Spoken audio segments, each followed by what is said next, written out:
আবুল কালাম আজাদ, কর্মসূচি প্রধান আইসিসি ও কোঅপারেশন বাংলাদেশ, এবং উনি খাদ্য অধিকার বাংলাদেশ আমাদের যে নেটওয়ার্ক তারও ভাইস প্রেসিডেন্ট। আমাদের আয়োজকদের পক্ষে আলোচক আছেন, জেলা প্রতিনিধিরা উপস্থিত আছেন। তো আমরা আর সকলের নাম বলছি না, নির্দিষ্ট সময় করবেন। আর আছেন আমাদের এই জরিপের তথ্যপত্র সুপারিশ উপস্থাপন করবেন, আপনারা ইতিমধ্যেই জেনেছেন, doctor Nazneen Ahmed, senior research fellow, Bangladesh Unnayan Gobeshona প্রতিষ্ঠান। আমি ব্যাকগ্রাউন্ডটা 2-3 মিনিটে বলেই শেষ করব, তারপরেই উপস্থাপন। আমরা খাদ্য অধিকার বাংলাদেশ 2015 সালে আনুষ্ঠানিকভাবে আত্মপ্রকাশ করি। মাননীয় প্রধানমন্ত্রী জননেত্রী শেখ হাসিনা দক্ষিণ এশিয়া খাদ্য অধিকার সম্মেলনের আনুষ্ঠানিক উদ্বোধনের মধ্য দিয়েই এই খাদ্য অধিকার বাংলাদেশের আত্মপ্রকাশ।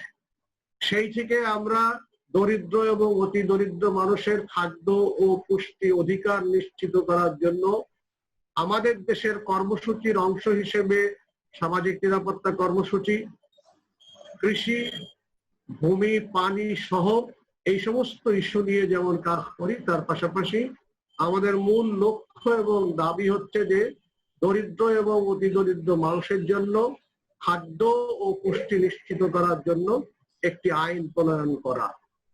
সেই দাবির ধারাবাহিকতায় বহুমুখী কাজের অংশ হিসেবে কোভিডের পরে আমরা ইতিমধ্যে এই সামাজিক নিরাপত্তা কর্মসূচির বাজেট, কৃষি নিয়ে বাজেট নিয়ে আমাদের কথা, অন্যান্য বিষয় নিয়ে, সংশ্লিষ্ট বিষয় নিয়ে আমরা অনলাইন আলোচনা করেছি বিভিন্ন ক্ষেত্রে।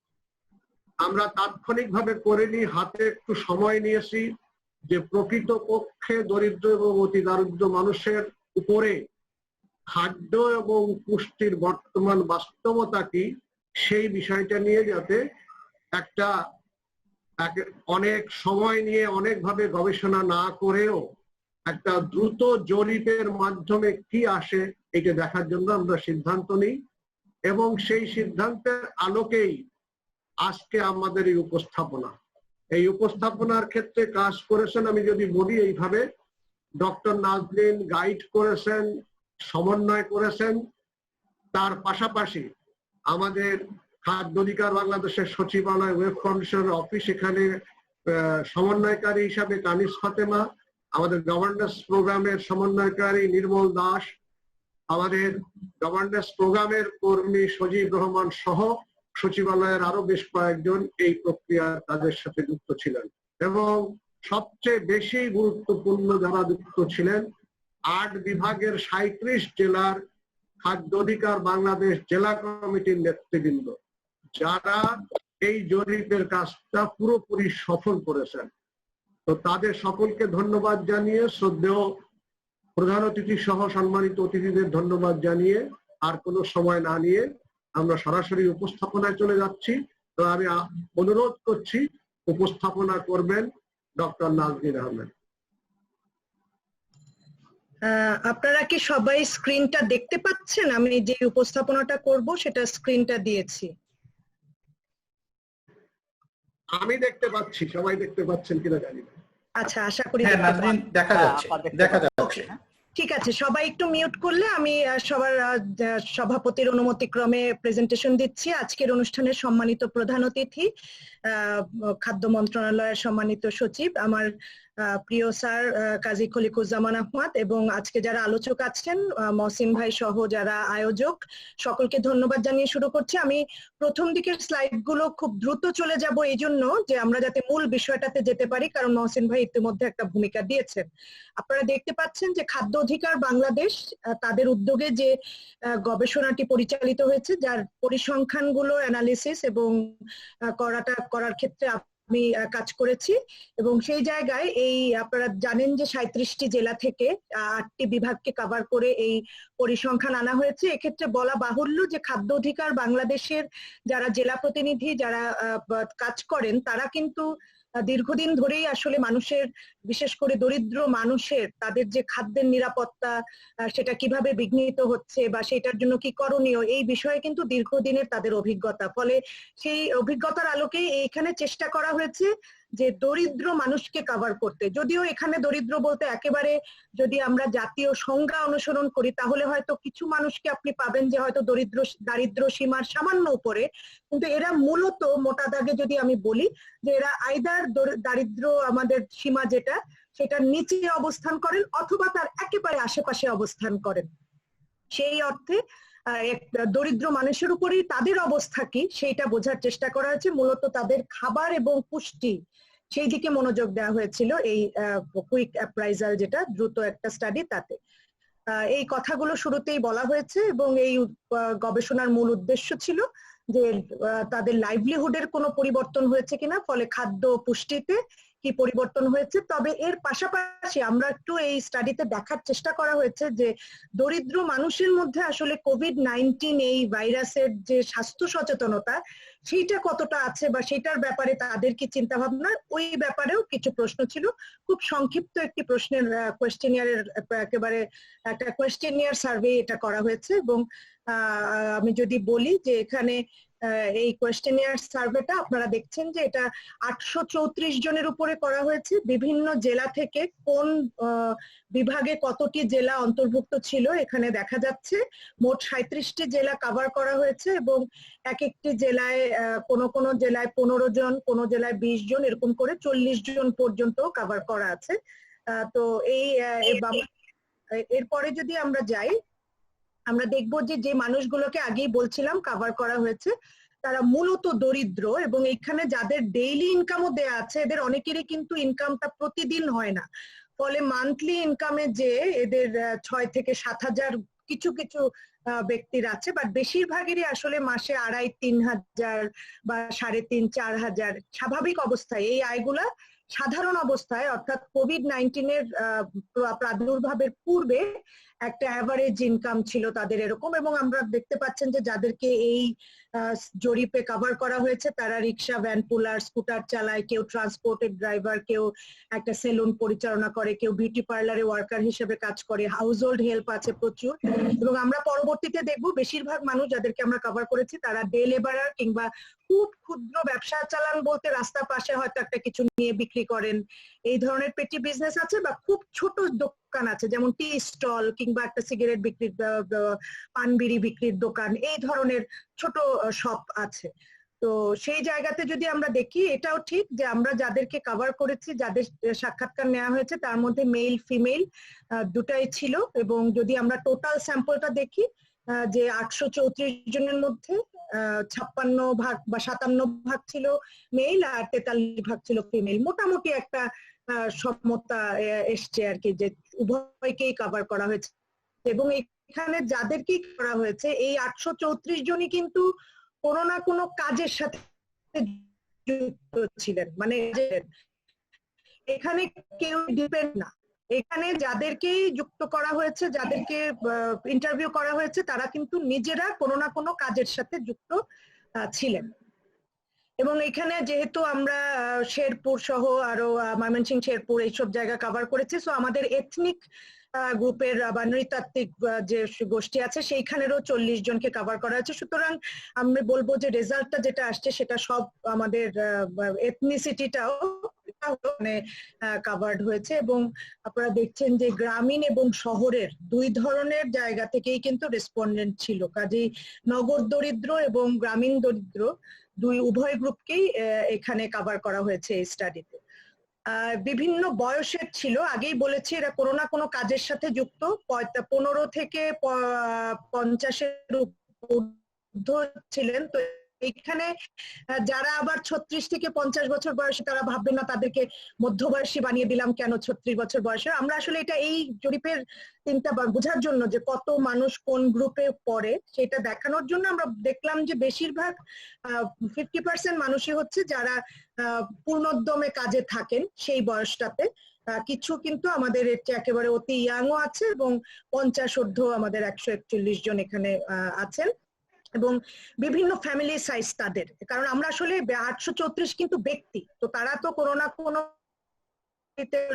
আমরা দেখেছি যে তার সাথে আরো 2 জন হয়তো আছে, 3 জনের হাউস হোল্ডও আছে। বেশিরভাগই বাংলাদেশের যেটা গড় হাউসহোল্ড সাইজ 4 জনের, আমরা দেখছি যে 4 থেকে 6 জনের হাউসহোল্ড সাইজে আমাদের এই স্যাম্পলে বেশি। যারা আছেন তাদের সাথে আরো অন্যরাও ডিপেন্ডেন্ট, এবং এখানে আসলে উল্লেখ করা হয়নি বেশিরভাগ হাউসহোল্ডেরই যিনি আর্ন করেন তিনি আসলে একমাত্র ব্রেড আর্নার, অথবা নারীদের ক্ষেত্রে অনেক সময় আছে যে তাদের পুরুষ সদস্য সংসারে অসুস্থ, কিংবা তাদের খুব কম ক্ষেত্রে যারা 2 জন আর্ন করেন এমন আছে, তবে কিছু ক্ষেত্রে 2 জন আর্ন করেন আছে। সেই ডেটাটা আসলে এখানে উল্লেখ করা হয়তো দরকার ছিল, এখানে উল্লেখ করা হয়নি। তবে আমি এখানে দেখাতে চাই যে যাদেরকে কভার করা হয়েছে দেখবেন যে বেশিরভাগই দিনমজুর, খুব স্মল শপ ওনার বলতে যার একটু দোকানের মতো আছে এরকম, এটা বড় দোকান অবকাশ রাখেন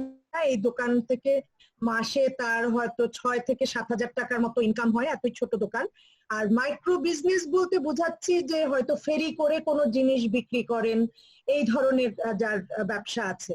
রিক্সা পুলার আছেন এই কয়েকজন, এবং হাউসমেড, মেয়েদের একটা বড় অংশ তারা হাউসমেড হিসেবে কাজ করে, সেই গ্রুপটাকেও আমরা এখানে কভার করা হয়েছে। এখন আমি যদি প্রথমে একটা একেবারে মোটা দাগে তাদেরকে প্রশ্ন করা হয়েছিল যে আপনি এই কোভিড-19 এর সময় আপনার জীবিকাতে কোনো ক্ষতি হয়েছে কিনা, এটা আমরা আসলে ধরেই নিতে পারি যেটা আসলে তাদের যে গ্রুপটা যে কাজগুলো করেন তাতে একটা বড় ক্ষতিরই সম্ভাবনা, কারণ অর্থাৎ তারা ক্ষতি নাই। ফলে 98.6% বলেছেন যে তাদের জীবিকার ক্ষতি হয়েছে। সেটা কি ধরনের ক্ষতি পরের টেবিলে আমরা দেখব। আমাদের 834 জনের মধ্যে 8 বলেছে সম্মুখীন। আমরা দেখব যে এখানে 48% বলেছে তার আয় কমেছে। আয় কমটাকেই তাদেরকে বলা হয়েছিল যে আপনি যদি একটা এফেক্ট বলতে বলা হয় মেইন আপনি কি হয়েছে এই সময়, বলছে আমার আয় কমে গেছে।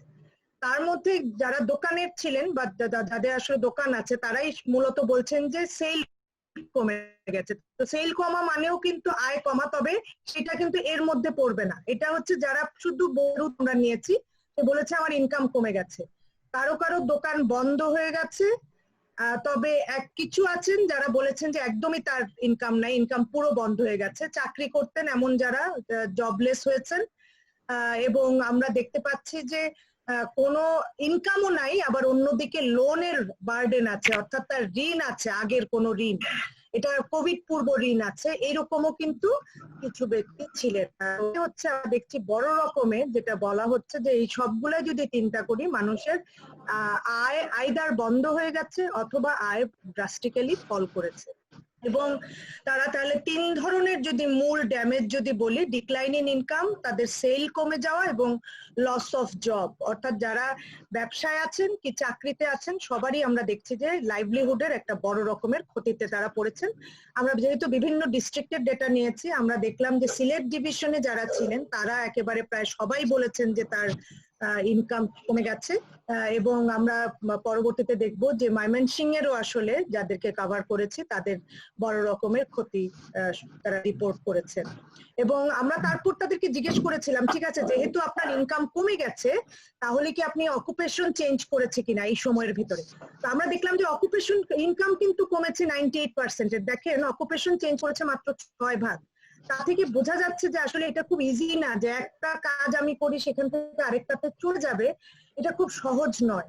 তাহলে তারা মূলত চেয়ে চিনতে ধার করে এসব করেই টিকে আছেন। তারা যে পেশা পরিবর্তন করতে পেরেছেন খুব তা কিন্তু নয়, আয় কমে যাওয়ার ফলেই তারা সেটা করতে পারেননি। যেই কয়জন করেছেন পেশা পরিবর্তন তারা কোন নতুন পেশা নিয়েছেন দেখেন, কেউ হয়তো আগে দিন মজুর করতেন রিক্সাওয়ালা হয়েছেন, কৃষিতে যোগ দিয়েছেন অনেকে, এগ্রিকালচার লেবার হিসেবে, আপনারা জানেন এই সময় বোরো ধানের মৌসুম ছিল, সেই এগ্রিকালচার লেবার হিসেবে কাজ করেছেন অনেকে। অনেকে অন্য ধরনের দিনমজুর হিসেবে কাজ করেছেন যারা আগে হয়তো দিনমজুর ছিলেন না। একজনকে দেখছি যে তিনি ভিক্ষাবৃত্তিতে নেমেছেন এবং অন্যান্য বিভিন্ন কাজ করেছেন, কেউ মাছ ধরে তারপর জীবিকা নির্বাহ করেছেন, এই ধরনের বিষয় রিপোর্ট করেছে। আমরা যদি বলি যে তাদের ফুড ইনটেকে কি পরিবর্তন ঘটেছে, কারো বোধহয় একটু এটা মিউট করলে ভালো হয়। আচ্ছা, আমরা দেখেছি যে প্রি কোভিড সিচুয়েশনে এমন 834 জনের কেউই বলেননি যে তাদের 2 বেলার চেয়ে কম খেতে হয়। আমরা মেইন প্রধান মিলের কথা বলছি এবং বেশিরভাগই আসলে 764 জন, প্রায় 92 ভাগই 3 বেলা খেতে পারতেন, আর বাকি 8 ভাগ তারা 2 বেলা খেতেন। এখানে এমন কেউ ছিলেন না যাদের 2 বেলার চেয়ে কম খেতে হয়েছে। তারা দরিদ্র হলেও 2 বেলার এই খাবারটা তারা ম্যানেজ করতে পারতেন। এখন 3 বেলার খাবার ম্যানেজ করতে সমস্যায় পড়তে হয়। 98 ভাগ, প্রায় 99 ভাগই বলেছেন যে হ্যাঁ সমস্যায় পড়তে হয় 3 বেলার কথা। 3 বেলা খাবারের আয়োজন করতে তাকে প্রতিদিনই তাকে ভাবতে হয় যে আমার 3 বেলার আজকে খাবার জোগাড় কিভাবে হবে। এই জায়গা থেকে যদি খাবারের ক্রাইসিসটা তাদেরকে একটু বলতে বলেছিলাম যে এটা কি খাবারের পিওরলি একেবারে নেট ফুড শর্টেজ, নাকি এটা এক্সট্রিম শর্টেজ যে একেবারে ক্ষুধায় থাকতে হয়, নাকি পুষ্টিকর খাবার খেতে পারেন না, একই মনোটোনাস বা ভাত ডাল খাচ্ছেন, কিরকম? তো এখানে আমরা যদি প্রথম দুটা যোগ দিই তাহলে এমনি দেখবো যে ফুড শর্টেজ জেনারেলি বলছে যে আমি স্বাভাবিক যেরকম খেতে চাই তার চেয়ে কম পাই, এটা 42 ভাগ। পুষ্টিকর খাবার হয়তো খাবারটা আছে মোটামুটি, কিন্তু পুষ্টিকর খাবার তারা পাচ্ছেন না, seriously shortage. Extreme food shortage আসলে যাদের খাবারে রীতিমতো কষ্ট করতে হচ্ছে, এটা একটা প্রশ্ন কিন্তু আছে। এবং আরেকটা গ্রুপ আছে ইনফ্রিকুয়েন্ট, মানে আজকে ভালো খেলাম কালকে খেলাম না, এরকম একটা অবস্থায় আছেন। কেউ কেউ আছেন ধার করে তার খাবারটা ঠিক রাখছেন। এবং এখানে আমরা দেখছি যে খাবারের ক্রাইসিসের ক্ষেত্রে রংপুরের যারা আছেন, যাদেরকে কভার করা হয়েছিল, তাদেরকে এক্সট্রিম খাদ্য কষ্টে তারা পড়েছেন। এবং রাজশাহীতেও যারা ছিলেন তাদেরও আসলে খাবারের কষ্ট আছে, সব জায়গাতেই আছে, এদেরটা হয়তো একটু বেশি। এবং আমরা তখন প্রশ্ন করেছিলাম গত 7 দিনে মোটামুটি গড়ে দৈনিক কয় বেলা তারা খেয়েছেন, যদি বেশিরভাগ দিনের কথা বলা হয়। তাতে আমরা দেখছি যে 2 বেলা খেয়েছেন বেশিরভাগ, 3 বেলায় এখন কিন্তু কম, যেটা প্রি কোভিড সিচুয়েশনে 3 বেলার সংখ্যাই বেশি ছিল। 2 বেলা খেয়েছেন এখন এরকম ব্যক্তিদের সংখ্যা বেশি। আর 5% বলেছে যে তারা 1 বেলা করে খাচ্ছেন, তাদের রিয়েলি এটা মূল মেইন বড় খাবার যেটা, সেটা 1 বেলা তারা পেট ভরে খেতে পারছেন, বাকি বেলাগুলো তাদেরকে মানে কোনো মতন চলতে হচ্ছে। কাজে এই জায়গা থেকে যদি দেখি তাহলে নিউট্রিশন, আমরা নিউট্রিশাস ফুড বলতে এখানে আমরা যেটা এই গবেষণায় যেটা করা হয়েছিল যে গত 1 সপ্তাহে একবারের জন্য হলেও মাছ, মাংস, ডিম অথবা দুধ এর কোনো একটা খেয়েছে কিনা। এখন এখানে আরো অনেক ধরনের ইন্ডিকেটর হতো, অনেকে বলতে পারেন। আমরা যেহেতু কুইক অ্যাপ্রাইজাল আমরা জিজ্ঞেস করেছিলাম যে এই 4টার, কারণ এগুলোকে মনে করা হয় নিউট্রিশন দেওয়ার খাবার, এই 4টার কোনোটা খেয়েছে কিনা, খেলে কয়বার খেয়েছে। তো এইখানে যদি আমরা দেখি যে একবারও খায়নি এইরকম প্রায় 344 জন, মানে অথবা একবার খেয়েছে, এই দুইটা মিলেই কিন্তু বেশিরভাগ মানুষ।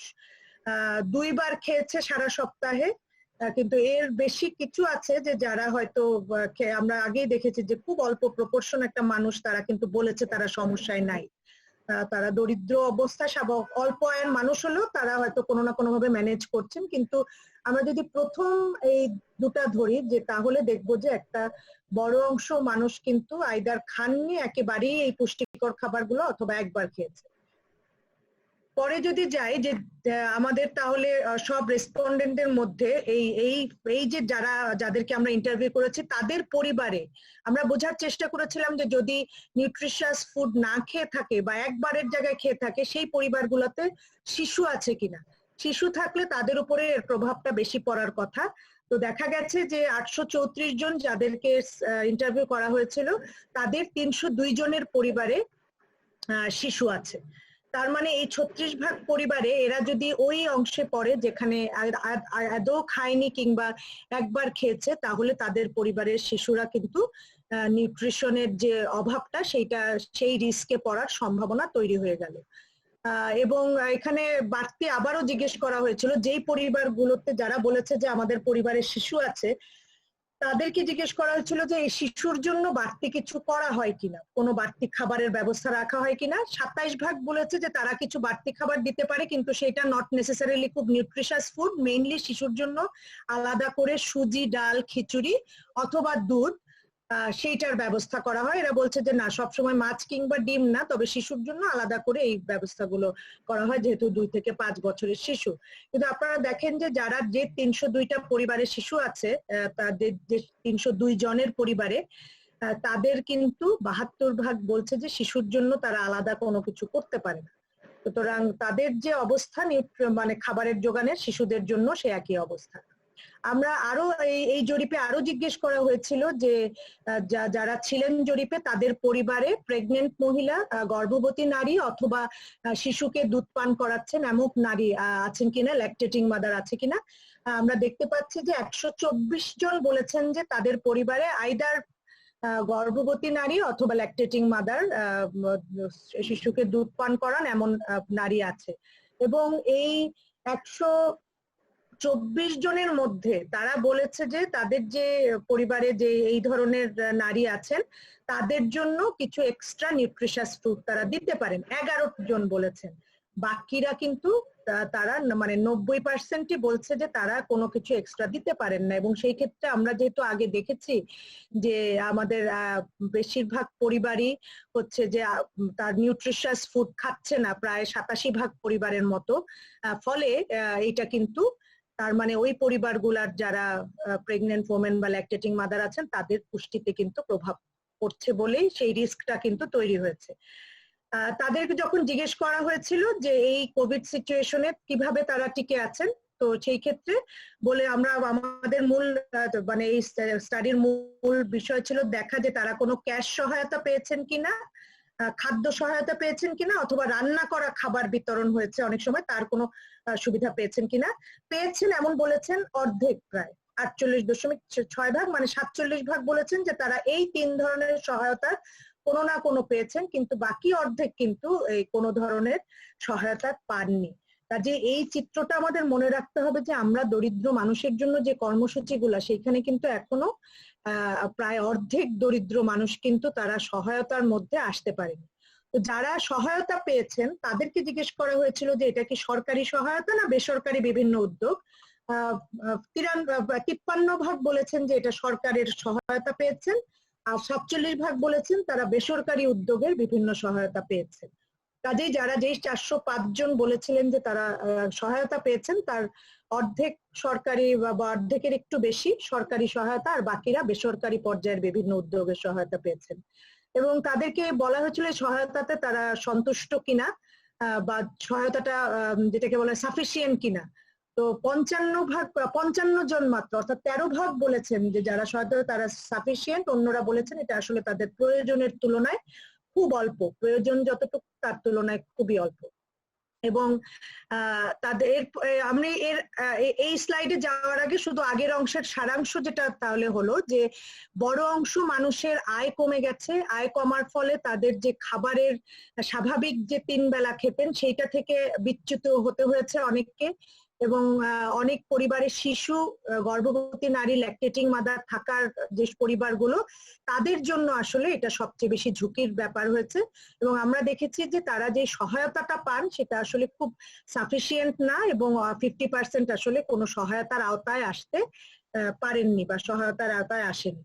এরপরে যে প্রশ্নগুলো করা হয়েছিল যে তাদের স্বাস্থ্যগত বিষয়ে, যে গত এই লকডাউনের সময় অর্থাৎ জুন মাসে যেহেতু এই গবেষণাটা হয়, এপ্রিল মে এই সময়ের ভিতরে তারা কোনো ধরনের অসুস্থতায় ভুগেছেন কিনা। 91 জন বা 10% অসুস্থতায় ভুগেছেন, বাকিরা সুস্থ ছিলেন।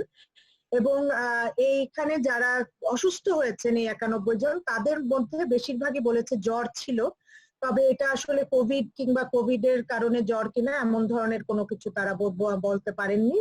তারা বলেছেন যে এটা জ্বর ছিল, ব্যথা ছিল, ডায়রিয়া ছিল, এই ধরনের উপসর্গ। এখানে দেখা গেছে যে তারা, আমরা বোঝার চেষ্টা করছিলাম যে আসলে হেলথ কেয়ারের ক্ষেত্রে তাদের অ্যাক্সেস কতটুকু। যারা সুস্থ অসুস্থ সবাই বলেছেন যে তাদের কোনো ফর্মাল হেলথ কেয়ারের আসলে সুযোগ আছে কিনা। সেইখানে ফর্মাল হেলথ কেয়ারের সুযোগ আছে বলেছেন আসলে 56 জন। আর যাদের ফর্মাল হেলথ কেয়ারের সুযোগ আছে বিভিন্ন সময়ে তাদের মধ্যে তারা বলেছেন যে সরকারি hospital, local doctor, local healer অথবা লোকাল ফার্মেসি, এইগুলোকে তারা আসলে ফর্মাল হেলথ কেয়ারের সুযোগ মনে করেন। কিন্তু এখানে খেয়াল করবেন আসলে লোকাল হিলার কিন্তু ফর্মাল না, কিন্তু ওদের কাছে কিন্তু ওইটাই মনে হয় যে আমি একজনের ডাক্তারের হেল্প পেলাম, যদিও সে ডাক্তার আসলে সেই অর্থে না, হয়তো কোনো ধরনের কবিরাজি হতে পারে বা তার কিছু হয়তো ডাক্তারি জ্ঞান আছে, সেই রকম ব্যক্তির কাছ থেকে পেলেও তারা সেটাকে মনে করেন তাদের ফর্মাল হেলথ সার্ভিস। তাদের অ্যাওয়ারনেস এর ব্যাপারে জিজ্ঞেস করা হয়েছিল কতখানি অ্যাওয়ার, এবং এখানে দেখা গেল যে তাদের বেশিরভাগ ক্ষেত্রে তারা মনে করেন যে যে তাদের যে কোভিড-19 এর কারণে সোশ্যাল ডিস্টেন্সিং, ওয়ারিং মাস্ক এবং হাইজিন বাসায় এগুলো তারা করেন কিনা। বেশিরভাগ ক্ষেত্রে তাদের কথা হচ্ছে যে তারা এই করোনা ভাইরাসের নাম তারা শুনেছে, একটা ভাইরাসের, এবং তাদের মতে এটার জন্য ঘরে অবস্থান করতে হবে, কিন্তু তাদের পক্ষে তো ঘরে অবস্থান সম্ভব না। তবে মাস্ক পরা কিংবা হাত ধোয়া এইটাকে তারা যে এটার ব্যাপারে সচেতন সেটা তারা বলেননি, বা তারা বলেছেন যে এটার জন্য ঘরে থাকতে হবে। এটার জন্য কি মাস্ক পরা খুব জরুরি কিনা, হাত ধোয়া জরুরি কিনা, এই উত্তরগুলোর ক্ষেত্রে তারা কিন্তু এটাকে জরুরি মনে করেননি। তারা মূলত মনে করেছেন ঘরে থাকতে পারলেই এটা থেকে বাঁচা যাবে, আর ঘরে থাকতে না পারলে বাঁচা যাবে না। এবং আমরা কয়েকটা 11টি কেস স্টাডি করা হয়েছিল ডিটেইল বোঝার জন্য, এবং সেই ক্ষেত্রে আমরা পূর্বে যে রেজাল্ট গুলো পাওয়া গেছে বিষয়গুলো সেরকমই। এবং এই 11টা কেস স্টাডির মধ্যে দেখা গেছে যে তারা তাদের জন্য স্বাভাবিক ফুড ইনটেক রাখাটা খুব কষ্ট হয়ে যাচ্ছে। এই 11 জনের মধ্যেও 4 জনের পরিবারে গর্ভবতী নারী ছিলেন, এবং তাদের মতে তারা গর্ভবতী নারী হিসেবে যে অতিরিক্ত খাওয়ার দরকার ছিল বা কোনো পুষ্টিকর খাবার কোনোটাই তারা দিতে পারছেন না, বরং তারা খাদ্য কষ্টে আছেন অনেকে। তো আমাদের যদি আমরা এই পুরো আলোচনা থেকে একটু কনক্লুশন করি, তাহলে আমরা দেখতে পাচ্ছি যে 98.6% পুয়ার তারা বেশ এফেক্টেড হয়েছেন এই কোভিড দিয়ে। তাদের আয় কমে গেছে, এবং আয় কমার কারণেই তাদের খাবারের ক্ষেত্রে সমস্যা হচ্ছে। যদিও 2 বেলা খাবার হয়তো ম্যানেজ করতে পারছেন অনেকে, কিন্তু আমরা দেখেছি যে 5 ভাগ পুয়ার সংখ্যায় হয়তো আমরা 5 ভাগ, কিন্তু সারা দেশ চিন্তা করলে এটা অনেক সংখ্যা যারা দৈনিক 1 বেলা খাবারের জোগাড় করতে পারছেন। এবং আমরা দেখতে পাচ্ছি যে অর্ধেক জনগণ তারা সহায়তা পেয়েছেন, এবং সেই ক্ষেত্রে সরকারি বেসরকারি উভয় প্রকার সহায়তাই ছিল। তবে এটা আসলে সহায়তাটা যেহেতু একবার দেওয়ার পরে ধরেন 10 দিন 15 দিন হয়তো তার চললো, কিন্তু দ্বিতীয়বার আর হয়তো উনি পেলেন না, ফলে পুরো টাইম চিন্তা করলে ইট ওয়াজ নট সাফিসিয়েন্ট যে পুরা মাস চলবে বা পুরা সময় তিনি সহায়তা পেয়েছেন, এমন নয়। এটা হয়তো কোনো এক সময় কেউ একটা বক্স দিয়েছে বা কিছু 5 কেজি 10 কেজি চাল, বিষয়টা সেরকম ছিল। এই ক্ষেত্রে কিছু রিকমেন্ডেশন এইটার থেকে বলা যায় যে একটা হচ্ছে যে support to the poor, cash অথবা ইন কাইন্ড যেটাই হোক, সেইটাকে সেটার আওতা আরো বাড়ানো দরকার।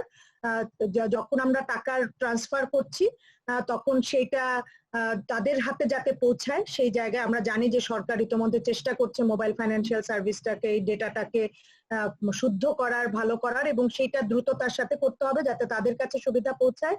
যেসব পরিবারের শিশু আছে এইরকম পরিবারকে আসলে জরুরি সহায়তা দেওয়া, বা শিশুরা স্টারভেশনে থাকলে তারা যেন জরুরি অ্যাক্সেস নিতে পারে, শুধু মানে তাদের জন্য স্পেশাল অ্যাটেনশন দেওয়ার কোনো ব্যবস্থা চিন্তা করা যায় কিনা সেটা ভেবে দেখতে হবে। আমরা মনে করি যে সরকার ইতোমধ্যে যে সকল প্রণোদনা ঘোষণা করেছে স্মল মিডিয়াম এন্টারপ্রাইজের জন্য, বিশেষ করে গ্রামীণ অর্থনীতির জন্য, সেই প্রণোদনাগুলো দ্রুত বাস্তবায়ন হলে ওইসব প্রতিষ্ঠানে যারা কাজ করেন তাদের কিন্তু আয়টা বেঁচে যাবে, এবং অনেকে হয়তো খুব ক্ষুদ্র পুঁজিতে, বিশেষ করে এনজিওর মাধ্যমে যে টাকা ডিসবার্স করা হচ্ছে, সরকার প্রণোদনা আছে, সেইগুলা দ্রুত গতিতে বাস্তবায়ন হলে আমার মনে হয় যে সেইখানে অনেক মানুষের জীবিকা নির্বাহ হবে।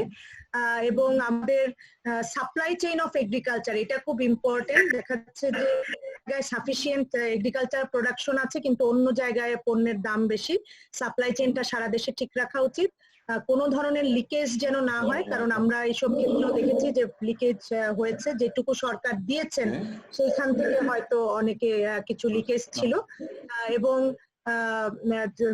কোভিড-19 সংক্রান্ত যে অ্যাওয়ারনেস এইটা আসলে বাড়াতে হবে, কারণ অনেকেই এই মানুষগুলা তারা জীবিকার প্রয়োজনে বাইরে যাচ্ছেন, কিন্তু তারা কিন্তু মাস্ক ব্যবহারের যে জরুরি বিষয়টা এটা তারা অনুভব করছেন না। অনেক ক্ষেত্রে এই মাস্ক কেনার জন্য যে এক্সট্রা পয়সা ব্যয় করবেন বা এটা কোথা থেকে কিনবেন সেই ব্যাপারে বিশেষ করে গ্রামে এটার সমস্যা আছে। এই জায়গায় কিন্তু মাস্ক বিতরণ করা এই অথবা তাদেরকে আরো বেশি সচেতন করা দরকার। সর্বোপরি বলবো রাইট টু ফুড বাংলাদেশ যে বিষয় নিয়ে কাজ করছে, যে মানুষের খাবারের রাইটটিকে, খাবারের অধিকারের ব্যাপারে একটি আইন প্রণয়ন করা, যাতে সেই আইনের বলে বা থাকা মানুষ দেওয়া যায়। আপনাদের সকলের মনোযোগের জন্য ধন্যবাদ ডক্টর নাজনীন। আমার মনে হয় যে আমরা মানে এত এবং তার ফলাফল এবং তার বিশ্লেষণ একেবারে প্রত্যেকটা ক্ষেত্রে ধরে যত গভীরে যাওয়া দিয়ে আমরা শুনতে পেলাম, এবং এর মধ্যে দিয়ে আমরা যে চিত্রটা আমাদের সামনে ফুটে উঠেছে, আমরা হয়তো জানি সবাই যে আমাদের সমস্যা আছে, সব রকম আছে, কিন্তু সমস্যার কত গভীর, সমস্যা কত প্রকারের, কত প্রকরণটা কেমন, সেইটা বোধহয় আমরা বুঝতে পারছি। এবং আরেকটা যেটা বিষয় সেটা হচ্ছে যে আমরা দেশব্যাপী বিভিন্ন ভাবে স্বাস্থ্য বিষয়ে সচেতনতা করার চেষ্টা করছি, আমাদের মিডিয়া, আমাদের রাষ্ট্র, সরকার, স্থানীয় প্রশাসন। কিন্তু একটা জিনিস পরিষ্কার হয়ে গেল যে দরিদ্র এবং অতি দরিদ্র মানুষরা আসলে মাস্ক ব্যবহার, হাত ধোয়া এই বিষয়গুলি সম্পর্কে তারা জানতেও পারেননি বা ভালো বোঝেননি, অথবা বুঝলেও এই ক্ষেত্রে তাদের করার কিছু নেই।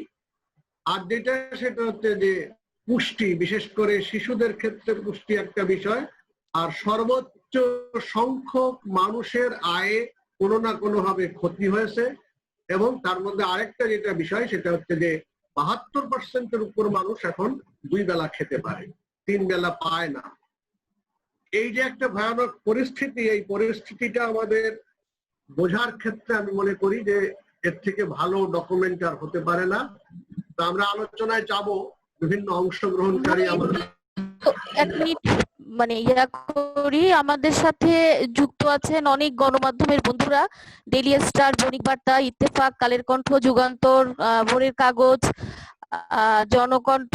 আপনাদের যদি কোনো প্রশ্ন থাকে, এখানে গবেষক এবং যিনি উপস্থাপন করলেন নাজনীন আপা আছেন, আরো অন্যরা আছেন, আপনারা প্রশ্ন করে বা আপনাদের কোনো যদি পর্যালোচনা বা অভিমত থাকে সেটা বলা যাবে আর কি। আপনারা অংশগ্রহণের জন্য এবং যুক্তের জন্য সকলকে ধন্যবাদ এবং অভিনন্দন জানাচ্ছি। আমারও ধন্যবাদ। আমি সকলকে জানিয়েছি, আলাদা করে নয়, তবু আলাদা করে আমি মনে করি যে গণমাধ্যমের ভাইদের, বোনদের অভিনন্দন জন্য ইতিমধ্যেই কিছু কিছু পত্রিকায় গবেষণার বিষয়টা চলে এসছে, এবং আজকের আলোচনার পর গবেষণা এবং তার উপর কেন্দ্র করে আলোচনাটা নিশ্চয়ই আরো বিস্তৃতি পাবে, সকল পক্ষ যেন বিষয়টা ভালোভাবে বুঝতে পারে।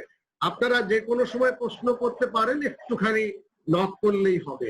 আমরা আলোচনাটা এইভাবে যাব যে আমাদের জেলার 2 জন প্রতিনিধি যারা সার্ভে করেছেন একেবারে, তাদের কথা শুনবো। আমাদের ঢাকার রাইট টু ফুডের অর্গানাইজেশনের কথা শুনবো যে একজনের, তার পাশাপাশি আমরা আমাদের যারা অতিথি আছেন শুনবো, এবং অবশ্যই মিডিয়া কেউ যদি কোনো কমেন্টস প্রশ্ন করতে চান সেই বলার সুযোগটাও থাকবে। তা আমি শুরুতেই আহ্বান জানাবো খাদ্য অধিকার বাংলাদেশের জামালপুর জেলা কমিটি, যেখানে আমাদের সার্ভ হয়েছে, তার সাধারণ সম্পাদক জনাব আব্দুল হাই। জনাব আব্দুল হাইকে আমরা আলোচনাটা খুব পিন পয়েন্টেড, যত ছোট করা যায় সেভাবে বলা। হাই জামালপুর থেকে। আসসালামু আলাইকুম। ওয়ালাইকুম আসসালাম। আমি আব্দুল হাই, জামালপুরের সাহিত্যের সম্পাদক পালন করি অনেকদিন যাবত। কোভিড আক্রান্ত হওয়ার পরে যখন আনি চাপা আমাকে প্রথমে জানাইলো যে অবস্থা একটা ফরম্যাট ডেভেলপমেন্ট হচ্ছে, একটা সার্ভে, তাৎক্ষণিকভাবে আমার কমিটিকে সংযুক্ত করে আমি একটা মিটিং করি এবং এই ফর্মের উপর জামাল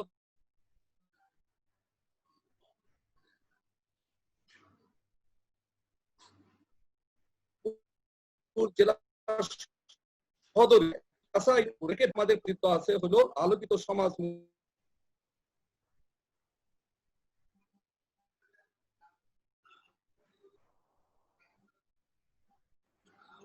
আপনার কি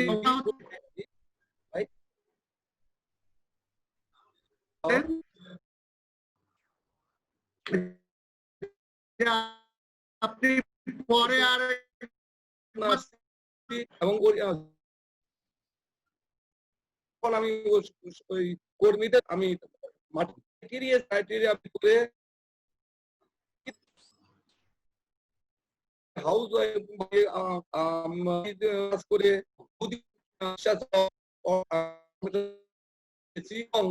এখানে যে একদম রিপোর্টে একদম মিট কোভিড এর অবস্থা আগে মানুষের খাদ্যের একটা ছিল গতিতে, কিন্তু কোভিড এর কারণে মানুষের অবস্থা এখন আসলে একদম শোচনীয়। আগে যখন শুরু করছিলাম তাহলে তখন কিছুটা কানেকশনে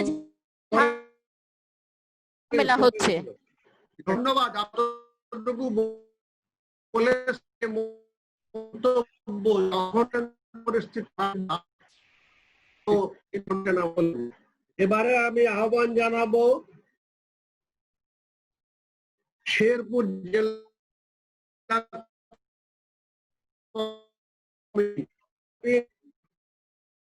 নাজনীন বলেছেন যে আমরা কিন্তু কভার করেছি এবং শেরপুরের একটা বিরাট সভাপতি এবং অতিথিবৃন্দ, আপনাদের সকলকে জানাচ্ছি আমি আন্তরিক শুভেচ্ছা এবং অভিনন্দন। আমি ময়মনসিংহের গারো পাহাড় খ্যাত শেরপুরের সীমান্তবর্তী এলাকার পাহাড়ে বাসিন্দা করেছি। আমি মূলত 6টা নৃগোষ্ঠীকে আমি সার্ভে করতে চেষ্টা করেছি। আমাদের বর্তমানে যে আদিবাসীদের অবস্থা, আর্থসামাজিক অবস্থা, আমরা বলবো এই ইদানিং 10 বছরে আমরা শহর কেন্দ্রিক হয়ে গেছে, যেখানে অধিকাংশই মহিলারা বিউটি পার্লারে এবং পুরুষরা বিভিন্ন গার্মেন্টস এবং হোটেলে বয় হিসাবে তারা কাজ করেন। কোভিড-19 হওয়ার পরে, ঘোষণা দেওয়ার পরে এরা যে বাড়িতে চলে আসছে এবং আমি দেখে কেউ বাড়ি 7 দিন ধরে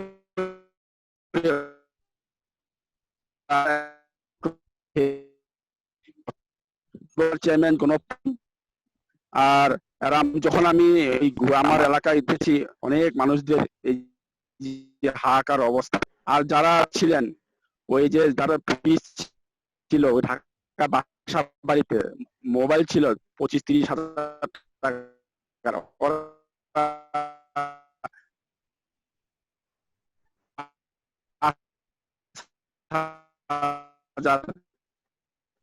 $10,000 টাকা দামে বিক্রি করে তাদের জীবন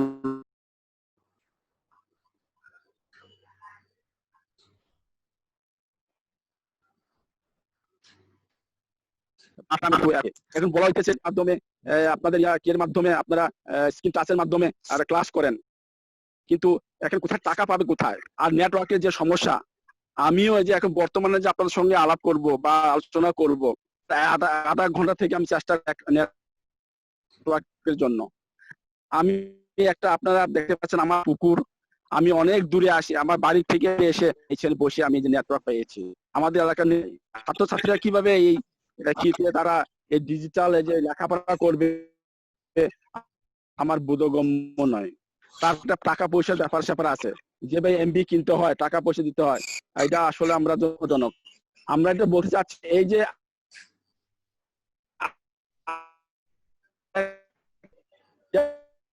মানে 5 কেজি চাল হয়েছে সমস্যা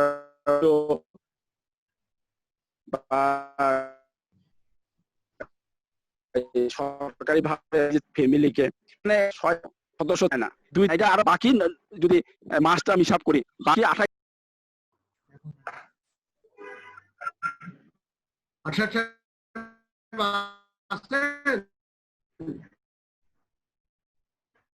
আচ্ছা, তো দেখতে সাংবাদিক না, না, বন্ধুদেরও ঠিক আছে। আছে যে যারা অতিথি আছেন, মানে জুলফিকার ভাই এবং মোয়াজ্জেম ভাই, তাদের কথা শোনার জন্য বিশেষ আগ্রহ, আর সচিব মহোদয় তো আছেনই। তা আমরা সবার কথাই শুনবো। এবার আমি আহ্বান জানাচ্ছি আমাদের এই আজকের যে গবেষণাটা যেটা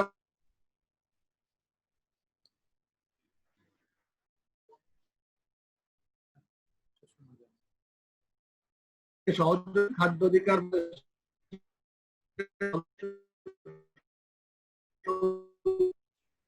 কর্পোরেট প্রোগ্রাম প্রধান জনাব মোহাম্মদ আবুল কালাম।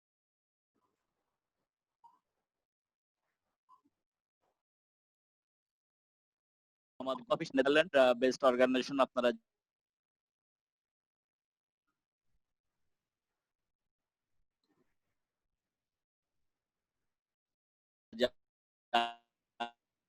জানেন সেখান থেকে লিড করতে ইংলিশে সেটা মিন টাইমে আমরা আপনারা হয়তো অনেকেই জানেন যে আমরা সাউদার্ন পার্টে একটা প্রজেক্ট ইমপ্লিমেন্ট করতেছি বিশেষ করে ভেজিটেবলস প্রোডাকশনের জন্য। তা আমি সেখানেও আমরা একটা স্টাডি করেছি, সেই স্টাডির একটা কিছু ফাইন্ডিংস আমি দিব। আমরা মনে করি যে খাদ্য বা পুষ্টি নিয়ে কথা বলতে হলে আমরা বাংলাদেশ সরকার, আমরা জানি বিশেষ করে মাননীয় প্রধানমন্ত্রী সহ সরকারের সর্বোচ্চ কর্মকর্তা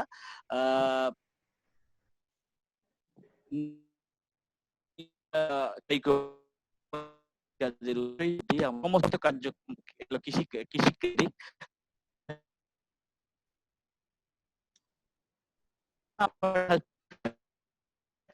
ফার্মার্সের নাম হয়তো বা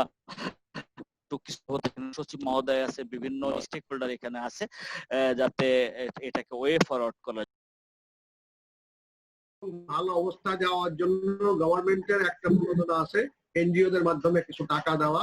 এই কাজটা কিন্তু কিছুটা শুরু হয়েছে, হয়তো এগিয়ে যাবে। কিন্তু এসএমই যেখানে শুধু বিনিয়োগ না, ওখানে কিছু কর্মসংস্থানের সুযোগ সৃষ্টি হয়। যে গ্রুপের কথা বলা হলো তারা কিন্তু খুব ইনফর্মাল বা ফর্মাল ওইসব সেক্টরে কিছু কাজও করে। এই কাজটা খুব বেশি পিছিয়ে যাচ্ছে এবং আমাদের জানাতে এই টাকাটা যাওয়া মাঠে কোনোভাবে শুরু হওয়া কোনো কিছুই হয়নি, যেখানে 20,000 কোটি টাকা রয়েছে আর কি। অতএব এটা একটা গুরুত্বপূর্ণ ইস্যু হিসাবে তুলে ধরলাম আবারও আমি প্রবন্ধকারের সাথে। এবারে আমি অনুরোধ করব আমাদের খাদ্য অধিকার বাংলাদেশের অনুষ্ঠানে প্রথম এসেছেন, ওনাকে আমরা চিনি, সবাই জানি, আমরা স্বাগত জানাচ্ছি আরেকবার। তারপরও doctor S M. Zulfikar Ali, senior research fellow, DID.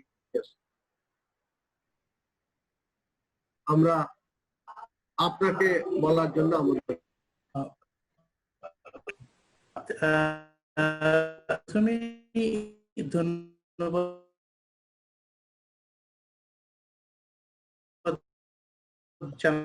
চাই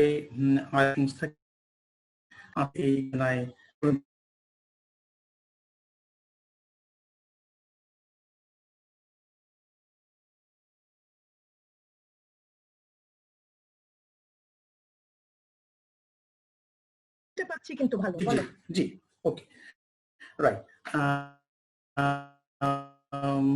একই সাথে আমি ধন্যবাদ জানাতে চাই আমার সহকর্মী এবং বর্তমান সময়ের one of the star researchers of BIDS Naznin আহমেদকে তার অত্যন্ত চমৎকার বিশ্লেষণ এবং সাবলীল উপস্থাপনার জন্য, যেটা নাজনীন বরাবরই করে থাকে অত্যন্ত দক্ষতার সাথে। তো নাজনীনকে ধন্যবাদ। যে বিষয়টি উপস্থাপিত হলো খুবই চমৎকার এবং বিশেষ করে বর্তমান কোভিডের প্রেক্ষিতে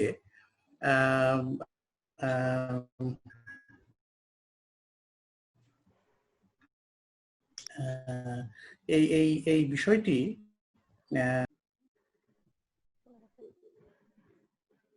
সরি ইয়েস বর্তমান সময়ের প্রেক্ষিতে বিশেষভাবে গুরুত্বপূর্ণ এই সেন্সে যে আরো বেশ কিছু প্রতিষ্ঠান কোভিড এর ইম্প্যাক্ট নিয়ে কুইক অ্যাসেসমেন্ট করার চেষ্টা করেছে এবং করছে, বাট আপনারা যে উদ্যোগটা নিয়েছেন সেখানে বিশেষ করে দরিদ্র এবং অতি দরিদ্র মানুষের যে খাদ্য নিরাপত্তা, খাদ্য গ্রহণ করে পুষ্টিকর খাবারের প্রেক্ষিতে পরিস্থিতিটা কি সেই জিনিসটা আপনারা তুলে ধরার চেষ্টা করেছেন। সেই দিক থেকে এটি একটি বিশেষ দিক আপনারা তুলে ধরার চেষ্টা করেছেন এবং বিশেষভাবে গুরুত্বপূর্ণ দরিদ্র এবং অতি দরিদ্র মানুষের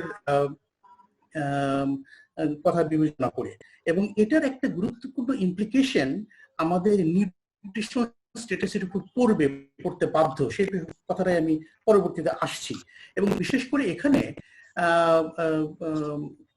দৈনিক মিল ইনটেকের ক্ষেত্রে কি প্রভাবটা পড়লো, নিউট্রিশিয়াস ফুড ইনটেকের ক্ষেত্রে কি প্রভাব পড়লো, এবং বিশেষ করে শিশু এবং প্রেগনেন্ট মাদারদের উপর এই খাদ্যের কি ধরনের নেতিবাচক প্রভাব পড়ছে সেই বিষয়টা আপনার তুলে ধরার চেষ্টা করেছেন আর কি।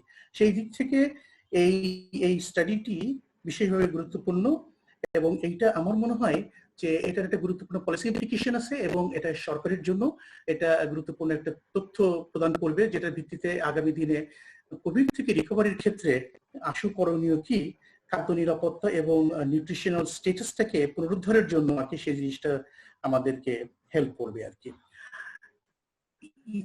ইতিমধ্যে আরো বেশ কিছু স্টাডি হয়েছে, বিআইডিএস এর ডিজির নেতৃত্বে অনলাইন বেসড একটা সার্ভে হয়েছে। আমাদের আরেকজন কলিগ কাজী ইকবাল এসএমইর উপর গবেষণা করেছেন, ব্র্যাক, বিআইজিডি এবং পিপিআরসি তারা সার্ভে করেছে, এবং আপনাদের যে ফলাফল যেটা নাজরিন উপস্থাপনা করলো আমি খুব আগ্রহ নিয়ে মিলে দেখার চেষ্টা করছিলাম, এবং these are very consistent, income loss, livelihoods loss, এবং তারপরে মিলস পার ডে যেটা কোভিড এর পরে কমে এসেছে, all these are very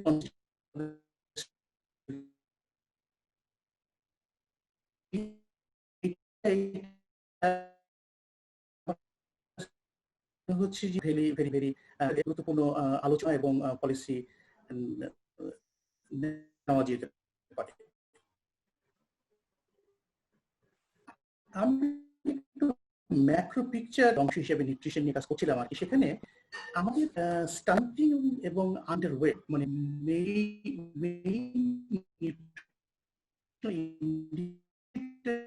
আমরা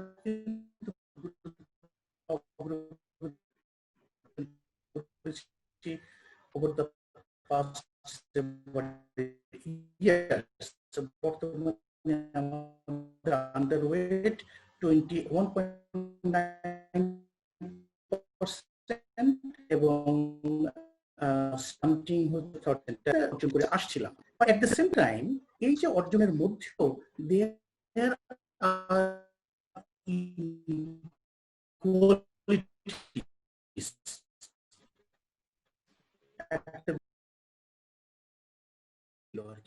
আমি কথাটা বলছি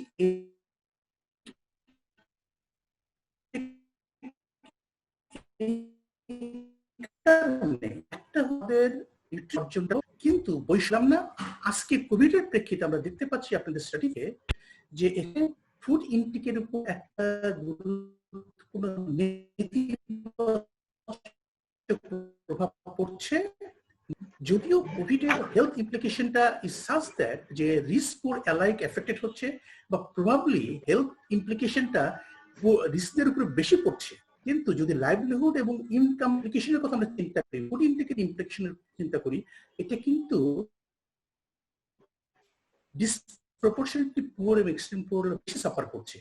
মিডল আপার মিডল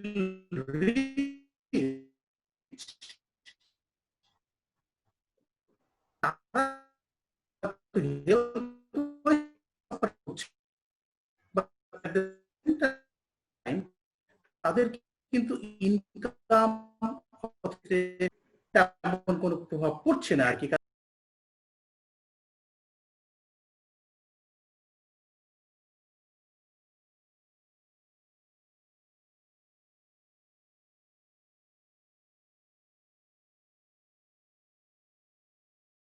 পরেও কেন 25% তারা এই সরকার থেকে হয়তো পেল, বাকি 70% বেশি সম্প্রদায়ের কথা, যে সিচুয়েশনটা আরো মানে মানে হতাশাজনক। কাজেই this is one of the things যেটা বিবেচনা রাখা উচিত। দ্বিতীয়ত হচ্ছে যে স্বাস্থ্য সেবা অথবা এই যে যেটাকে আমরা বলি যে স্বাস্থ্যবিধি মানার যে বিষয়টা, জানার বিষয়, মানার বিষয়টা, তাহলে এটা তো গোড়া থেকেই এই প্রচারটা ছিল যে স্বাস্থ্যবিধিটা সর্বস্তরে এটা প্রচার করা, জানানো, এবং এটাতে সবাই এই প্র্যাকটিসটা করে আর কি। একটা হচ্ছে যে সোশ্যাল ডিস্টেন্সিং, মাস্ক পরা, হাত ধোয়া। তাহলে কেন আমাদের দরিদ্র, অতি দরিদ্র একটা উল্লেখযোগ্য সংখ্যক মানুষ, তারা কেন এই জিনিসটা বড় আকারে জানতেও পারছে না, প্র্যাকটিস কেন আমরা এই এডুকেশনটা যথাযথভাবে করতে পারি এখন পর্যন্ত? আমি একটা তথ্য জানাতে আমাদের বিআইডি আমাদের সিনিয়র রিসার্চ বিনায়ক সেন, উনি বিভিন্ন অল্টারনেটিভ সিনারিওতে, তো উনি মাঝামাঝি যে সিনারিওতে দেখেছেন সেখানে কোভিড এর ইম্প্যাক্টের ফলে 16 মিলিয়ন পিপল তারা নতুন করে মানে দরিদ্র এবং হতদরিদ্র অবস্থায় চলে আসবে, এবং যেটা বর্তমান অ্যারাউন্ড 20% থেকে প্রায় 30% কাছাকাছি। This is the reasonable estimate, কিন্তু অল্টারনেটিভ সিনারিওতে এটা আরো বাড়তে পারে, সেই ধরনের পিকচারও দেওয়া আছে আর কি। Which means obviously poverty rate বাড়বে, মোর পিপল পুয়ার এবং এক্সট্রিম পুয়ার হবে। সেখানে অলরেডি যারা ছিল, যেটা আপনাদের স্টাডিতে এসেছে, যে তাদের স্বাস্থ্যবিধি মানার চিত্রটা যদি সেটা হয়, সরকারি সাহায্য পাওয়ার চিত্রটা যদি সেটা হয়, তাহলে এইটা অত্যন্ত গুরুত্ব সহকারে নিয়ে আগামী দিনের আমাদের কোভিড রিকভারি প্ল্যানের মধ্যে তাদের জন্য আমরা কার্যকরভাবে কিছু করতে পারি, এবং যাতে তাদের দ্রুততার সাথে এই ইনকাম লসটা কাটিয়ে উঠতে পারে, তাদের ফুড ইনটেক, তাদের নিউট্রিশনাল স্টেটাস ইমপ্রুভ করতে পারে। লাস্ট কথা দিয়ে আমি শেষ করতে চাই যে কিভাবে সেটা করাটা সম্ভব। মানে অর্থ বরাদ্দ, খাদ্য সহায়তা, এগুলো তো যতটুকুই হয়েছে, কেন সেগুলো পৌঁছচ্ছে না কি অভিষ্ট জনগোষ্ঠীর কাছে, দরিদ্র এবং হতদরিদ্র জনের কাছে? আমার মনে হয় সেক্ষেত্রে স্থানীয় পর্যায়ে স্থানীয় সরকার প্রতিনিধি যারা আসছে, তাদের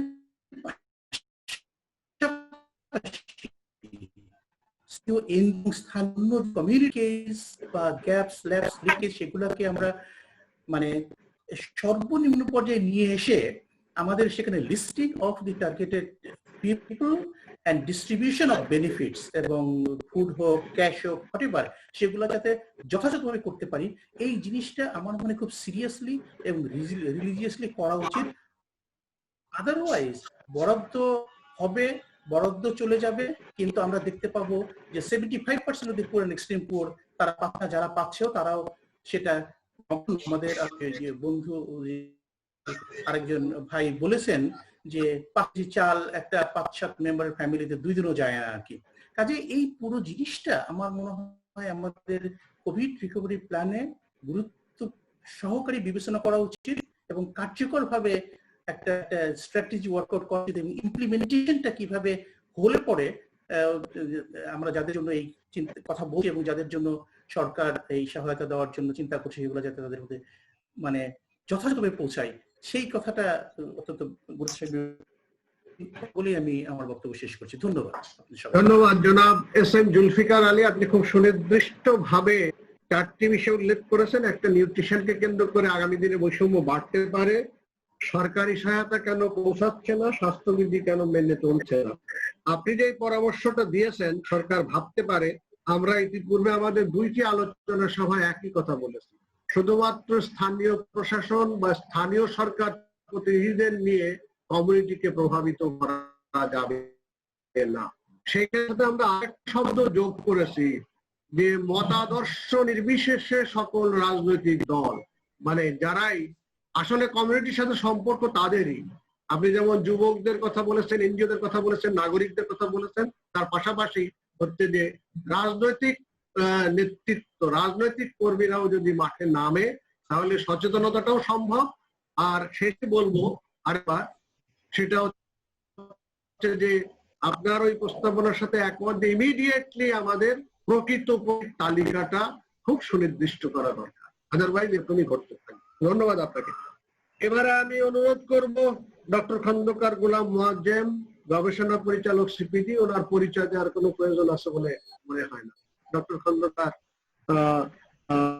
গোলাম মোয়াজ্জেম সাহেব, আপনাকে অনুরোধ করছি। ধন্যবাদ জনাব মহসিন আলী, ওয়েব ফাউন্ডেশন, এবং বিশেষভাবে ধন্যবাদ কানিজ ফাতেমাকেও আমাকে এই অনুষ্ঠানে আমন্ত্রণ জানানোর জন্য। এখানে খলিকুজ্জামান স্যার আছে, তো স্যারের সামনে এই বিষয়গুলো নিয়ে বক্তব্য বলতে আমি নিজেও আড়ষ্ট বোধ করছি।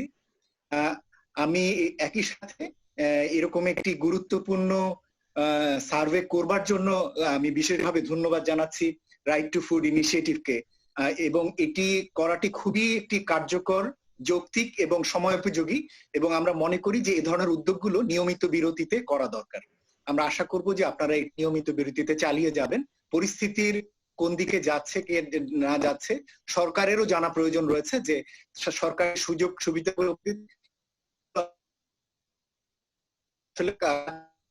কি বলতে, সেজন্য এই অনেক ভালো ইতিবাচক ভূমিকা রাখতে পারে। সেই জন্য আমি আপনাদের উদ্যোগকে সাধুচ্ছি। নাজমিন সব খুব গুলো তুলে ধরেছে। আমি যদিও অন্য খাতে আমার বিষয়গুলো আমি বেশি দেখি, খাদ্য নিরাপত্তা বা পুষ্টি বিষয়গুলো সরাসরি আমি দেখি না, কিন্তু আমার কাছে মনে হয়েছে যে নাজনীনের প্রেজেন্টেশনটা থেকে বিটুইন দ্য লাইন অনেক কিছু আরো কিছু বলার আছে, এবং নাজনীন বলছিলেন যে আরো ডেটা রয়েছে, আরো অ্যানালাইসিস করবার সুযোগ রয়েছে। আমরা চাইবো যে সেই অ্যানালাইসিস গুলো করলে বা বিটুইন দ্য লাইন যে এক্সপ্লেনেশন গুলো আসতে পারে, সেই এক্সপ্লেনেশন গুলো আরো কাজে দেবে। আর এবং এই সাজেস্ট রয়েছে যেটা তিনিও এর মাধ্যমে উপকৃত হবেন নীতি সিদ্ধান্ত নেবার ক্ষেত্রে। প্রথমেই যে জিনিসটি বলতে চাই সেটি হলো যে আমি প্রেজেন্টেশনটা দেখবার আগে আমার একটা মনে হয়েছিল যে আমি বেশ খারাপ একটা চিত্র শুনতে পাবো, দেখতে পাবো, কিন্তু প্রেজেন্টেশনটা শোনার পরে মনে হয়েছে যে যতটা খারাপ মনে করেছিলাম ঠিক ততটা পরিস্থিতি না। কথাটা মানে আমি একটু বুঝতে চাচ্ছিলাম। তাতে আমার পুরো আলোচনা শুনে এবং একটু আগে আমার ভাইরা বাইরের দেশের বিভিন্ন অঞ্চল থেকে যারা বলেছেন, তা থেকে আমার যেটা অনুভূতি হলো সেটা হলো যে খাদ্য নিরাপত্তার ল্যাডারে আমরা সম্ভবত এখন একটা ট্রানজিশনাল ফেজে আছি, এবং ট্রানজিশনাল ফেজের এটাকে আমরা মনে করতে পারি যে আমরা ভালোর দিকে যাচ্ছি, কিন্তু একটু আগে যে কথা শুনে মনে হলো আসলে আমরা ভালোর দিকে যাচ্ছি না, আমরা হয়তো খারাপের দিকে যাচ্ছি। ফলে ল্যাডারের আসলে সম্ভবত আমরা একটা খুব জটিল একটি জায়গায় রয়েছি। এবং এটি এই কারণেই বলছি কথাটি যে যখন এপ্রিল মে মাসে যখন সমস্ত দেশে কার্যক্রম বন্ধ ছিল, তখন আমাদের একটা অনুভব ছিল যে তখন পরিস্থিতি আরো খারাপ ছিল। কিন্তু যখন জুন মাসে অর্থনৈতিক কর্মকাণ্ড শুরু হয়েছে, তখন স্বাভাবিকভাবে অনুমান হয়েছে যে সকলে কাজে ফিরছেন, সুতরাং এখন তাদের access to job, access to income এবং অ্যাক্সেস টু ফুড এগুলো হয়তো ইমপ্রুভ করছে। সম্ভবত সেই জিনিসটি থমকে আছে, অথবা কারো কারো জন্য পরিস্থিতিটি নেতিবাচক দিকে যাচ্ছে, সেরকম কিছু ইঙ্গিত আপনাদের এই প্রেজেন্টেশনে রয়েছে। আমাদের সেই বিষয়টিকে আলাদাভাবে নিয়ে আসা দরকার। ছোট ছোট ভেঙে কয়েকটি জিনিস বলতে চাই। তার ভিতরে প্রথমে যেটি মনে হয়েছে যে যারা এই সার্ভের অংশ, তাদের ভিতরে আমি দেখলাম যে এদের ভিতরে মাসিক ৩,০০০ টাকা ইনকাম থেকে ৩০,০০০ টাকা ইনকাম পর্যন্ত গ্রুপের সদস্য এখানে রয়েছেন। তো এর থেকে যেটা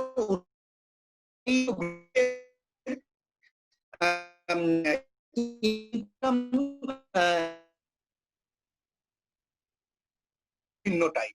তো আমি নাজনীনকে অনুরোধ করব যে যে বিশ্লেষণগুলো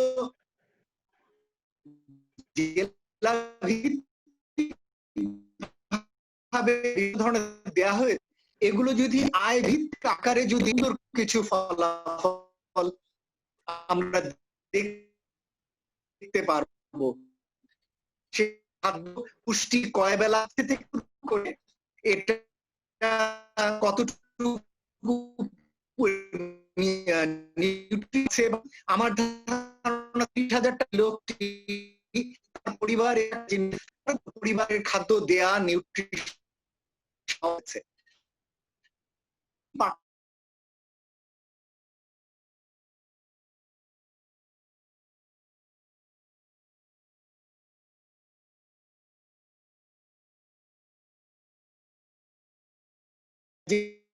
যে সাপোর্ট গুলো রয়েছে সেটা প্রাইভেট বা গভর্নমেন্ট উঠতে পারে, থেকে শুরু করে উপরে যেতে পারে না। যেটা ডক্টর জুলফিকার আলী বলেছেন, আমি তার সাথে একমত যে আমরা সরকারের এবং এখানে দেখবেন রেসপন্ডেন্টরাও কিন্তু ইতিবাচক ভাবে রেসপন্ড করেছেন, তারাও জানেন, তারাও কম বেশি কিছু পেয়েছেন, কিন্তু দেখেন কত কম পেয়েছেন এবং পেলেও কত তার পরিমাণটি কম, যেটি একজন রেসপন্ডেন্টও বলছিলেন যে খুব কম পরিমাণ সেটি তাদের জন্য প্রয়োজনের তুলনায় কতটা। তো সেই জায়গাটি থেকে আমাদের এই সাপোর্ট গুলোকে কতটা বাড়ানো যায়, কতটা বিস্তৃত করা যায়,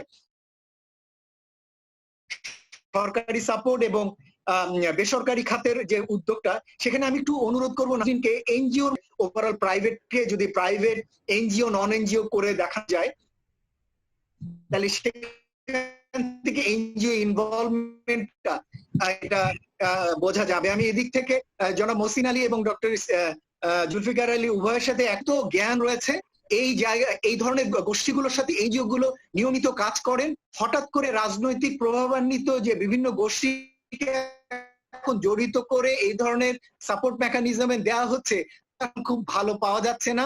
সরকার তার আগামী দিনে এই খাদ্য পুষ্টি নিরাপত্তা কর্মসূচি অবশ্যই যাতে এনজিও কে ব্যাপকভাবে সম্পৃক্ত করেন এই কার্যক্রমগুলোর ভিতরে, এটি আমাদের একটা বড় বিষয় থাকবে এই পর্যায়ে, যেটি আমরা মনে করি এটি দরকার হবে।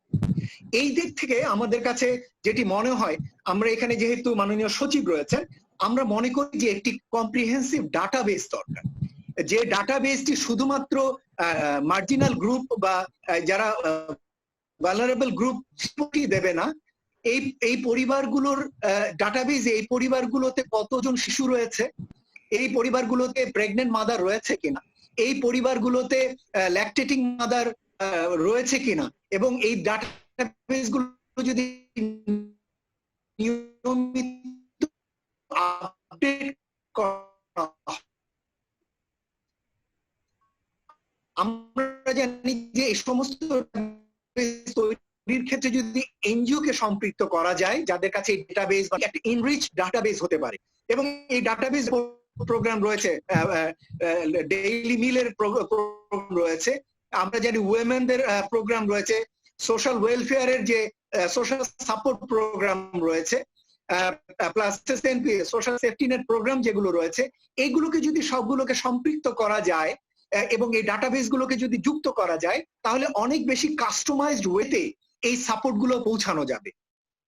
আমি কথাটি এই কারণে বললাম, দেখুন যে একজন স্কুটারওয়ালা বা একজন রিক্সাওয়ালা, স্কুটারওয়ালা যিনি মাসে 30,000 টাকা আয় আগে করেছেন, এখন হয়তো কম করেন, তার জন্য এখন খাদ্য নিরাপত্তা বাড়ানোর দরকার রয়েছে, কিন্তু তার থেকেও বেশি হয়তো দরকার মার্জিনালাইজ গ্রুপ, যারা কিনা এথনিক গ্রুপ, যারা কিনা এই আদিবাসী গ্রুপের জন্য আসলে খাদ্যটা আগে দরকার। সুতরাং এই ডাটাটা ধরনের কাস্টম করতে পারেন, প্রায়োরিটাইজেশনটাও সরকারকে বা সরকার যদি প্রায়োরিটাইজ করতে পারে, তাহলেও কিন্তু সেই খাদ্যটা তাকে পৌঁছানো, যে পরিবার দুস্থ দুর্বল, তার ভিতরে যাদের পরিবারের সাথে নিউট্রিশনাল ফুড সরকার আলাদা করে দিতে চায়, এরা প্রায়োরিটি পাওয়া দরকার। সুতরাং একটু করবার জন্য ওরকম একটি কাস্টমাইজ কম্প্রিহেন্সিভ ডেটা দরকার। সরকার যেহেতু শুরু এরকম একটি ডাটাবেস করার উদ্যোগ নিয়েছেন, আমরা সাধুবাদ জানাই।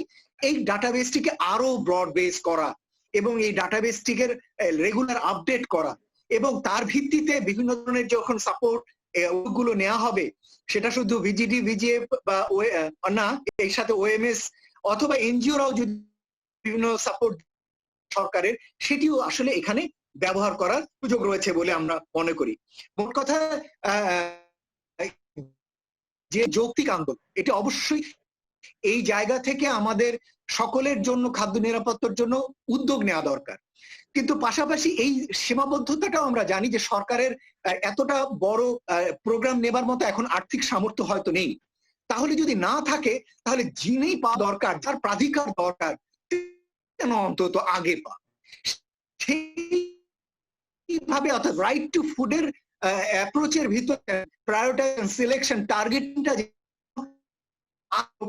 হয় এবং তাতে যেন আগে এই সুবিধাগুলো পৌঁছে দেওয়া যায়, সেই জিনিসটি যাতে আমরা করতে পারি। তো আমি ধন্যবাদ জানাচ্ছি ফুড ইনিশিয়েটিভকে, চাইব যে আপনারা আগামীতেও ত্রৈমাসিক ভিত্তিতে অথবা আরেকটু বড় সময়ের মধ্যে যদি নিয়মিত এই ধরনের রিপোর্ট করে জানাতে পারেন আরো ভালো হয়। একই গ্রুপের কাছে যদি নিয়মিত যাওয়া যায়, আপনাদেরকে বিশেষ ধন্যবাদ জানাচ্ছি। ধন্যবাদ ডক্টর মুয়াজ্জেম। আজকের বিশিষ্টের দিক হচ্ছে এই যে গবেষকরা আছেন তো অনেকে আরো, তো সেই জন্য যেমন গবেষণা, তার বিশ্লেষণ, তার প্রেক্ষিতে করতে যাচ্ছিলেন, তার আগে আমার মনের মধ্যে আগে থেকেই আছে, কারণ আরো একটা সার্ভের বিষয় আমি একটু জানি, সেখানে হঠাৎ করে অনেক কথা এসছে যে অনেক বেশি মানুষের পরিবর্তন হয়ে গেছে। জানা গেল হয়নি, তিনি ড্রপ আউট হয়েছেন। তিনি চেষ্টা করেছেন পেশা পরিবর্তনের, কিন্তু পেশা পরিবর্তনের কোনো সুযোগ নেই। বাংলাদেশে এমন অবস্থা নেই যে কেউ আজকে চিন্তা করলো যে এখান থেকে, এবং যে পেশা পরিবর্তন হয়েছে সেটা দেখবেন যে আলটিমেটলি যে লেবারে পরিণত হয়েছে, যেটা কোনো পেশা নয়, এটা পরিবর্তনটা বাধ্য হয়ে করা। তো এই জিনিসগুলো হাইলাইট করা এবং ডাটাবেস ঘুরে ফিরে আমি শেষে আবার একটা বলবো এই নিয়ে কথা। তো আপনাকে অনেক ধন্যবাদ বিভিন্ন ডাইমেনশন গুলো তুলে ধরার জন্য। জুলফিকার আলী সাহেব উপরে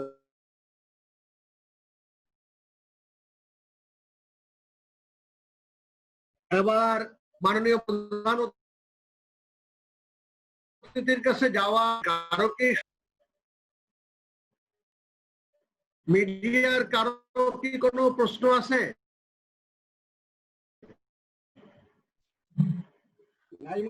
শাহিন ভাই, অনেকবার শাহিন ভাই আছেন, ডেইলি স্টারে জাগরণ দা আছেন, কালের কণ্ঠের শওকাত আছে,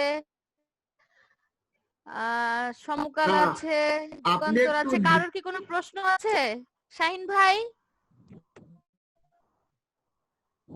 আচ্ছা, প্রশ্ন থাকলে পরে হয়তো। ঠিক আছে, তাহলে আমরা অগ্রসর হই। কিন্তু এবার চলে আসছে নীতি নির্ধারক প্রধান অতিথিদের কাছে, যিনি নীতি নির্ধারণেও একটা ভূমিকা রাখেন, রাখবেন।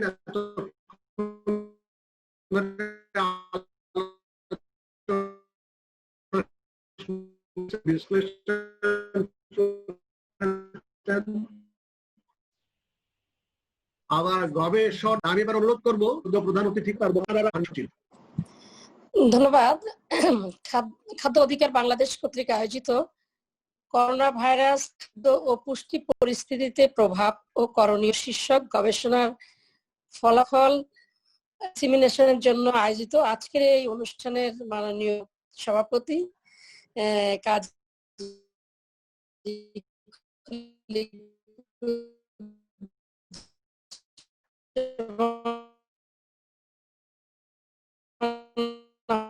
আহমেদ, চেয়ারম্যান বাংলাদেশ ও পল্লী, আজকের এই গবেষণা এবং প্রবন্ধটি প্রণয়ন করেছেন ডক্টর নাজনীন আহমেদ, বিআইএস এর সিনিয়র রিসার্চ ফেলো। এখানে আজকে আলোচক হিসেবে উপস্থিত যারা ছিলেন, আমি সবার নাম বলছি না, এবং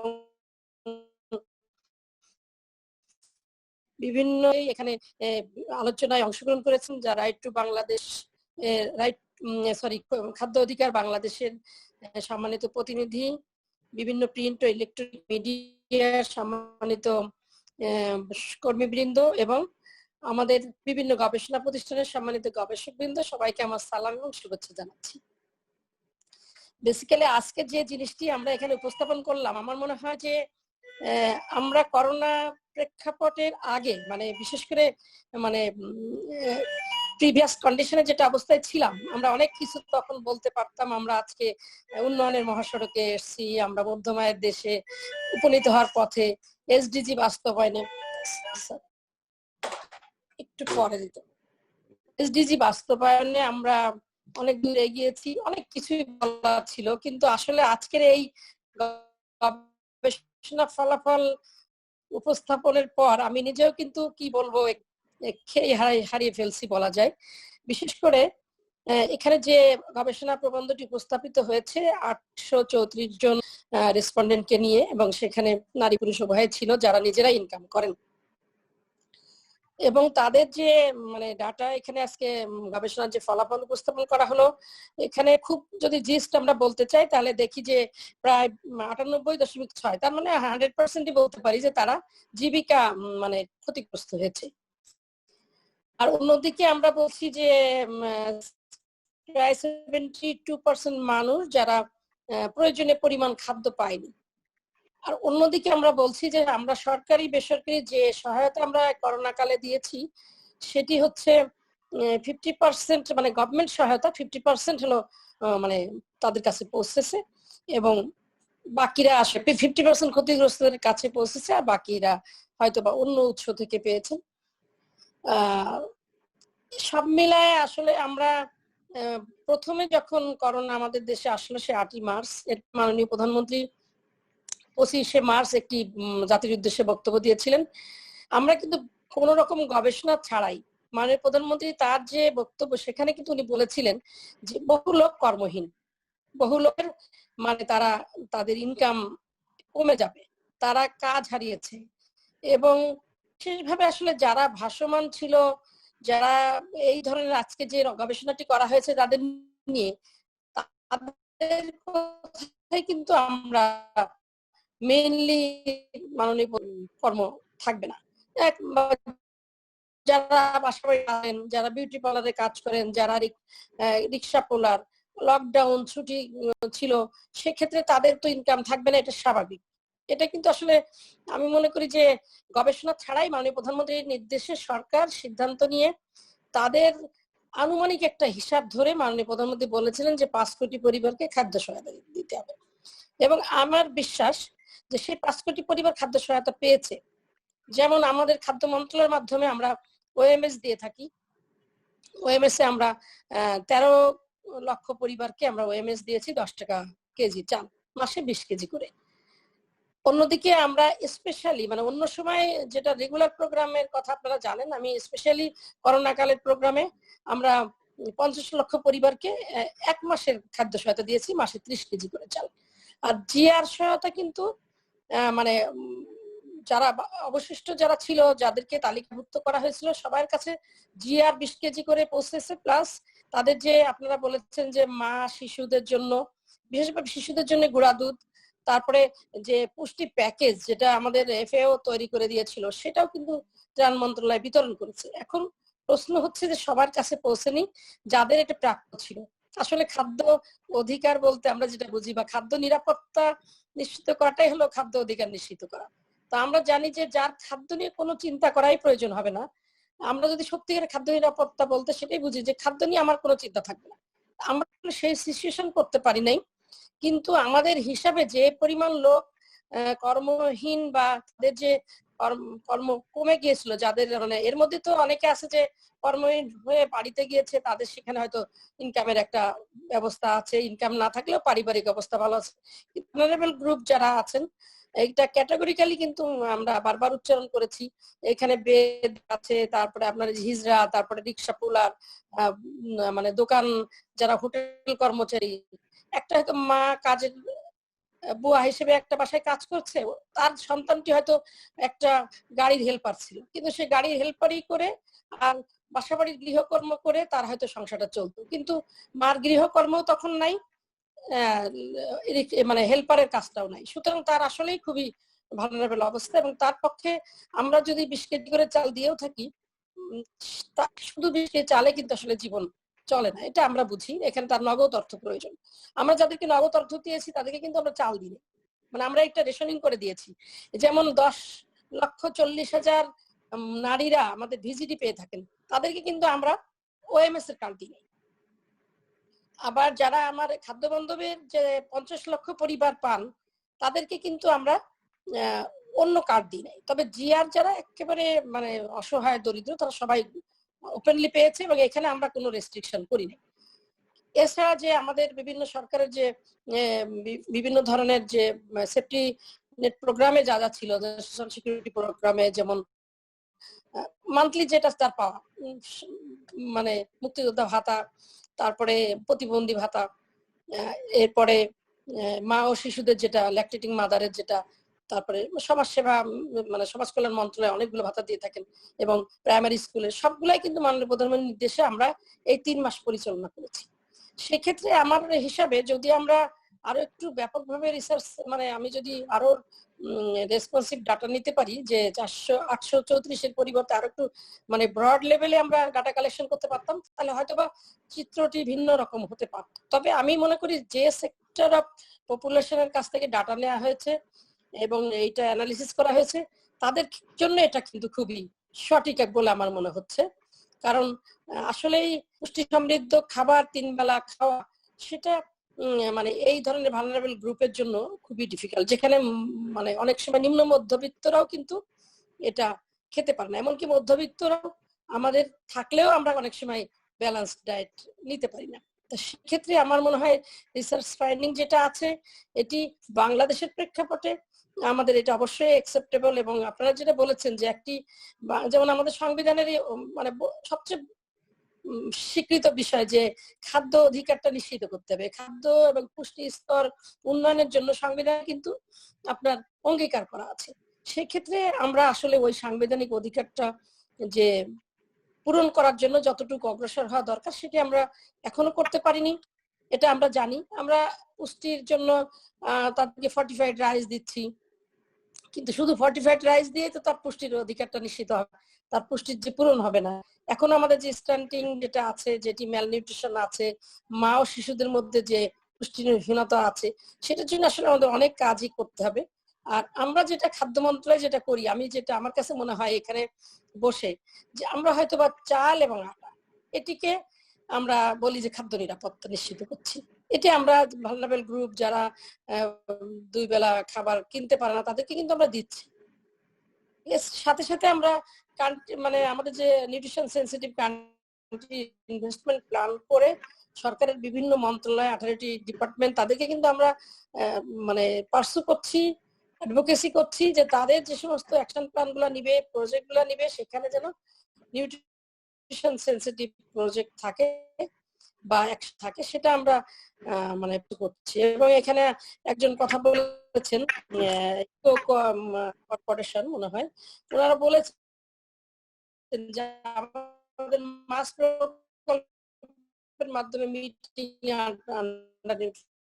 কিন্তু কোভিড সিচুয়েশন সম্পূর্ণ মানে ভিন্ন প্রেক্ষাপটে আনপ্রেডিক্টেবল ভাবে আমাদের বিশ্বে এটা মানে প্রাদুর্ভাব হয়েছে এবং সেটার সাথেই আমাদের বাংলাদেশ জড়িত। বাংলাদেশে যেহেতু এটা অনেক বেশি ঘনবসতিপূর্ণ এবং আমরা দারিদ্র, যেমন আমরা বলছিলাম যে দারিদ্র সীমার নিচে আমাদের এখন 20% মানুষ, প্রায় এরকম হয়ে গেছিলাম, কিন্তু পরে আমরা বলছি অতি দরিদ্র হলো 12.1%। কিন্তু আমরা এখন যদি অ্যানালিসিস করতে যাই, আমাদের এক ভাই বলেছেন শেরপুর থেকে, এটা আমি খুব মানে আমার দুঃখজনক মনে হয়েছিল, অবশ্যই এখানে আমি খবর নিব যে তারা 7 দিন পর খেতে পারে।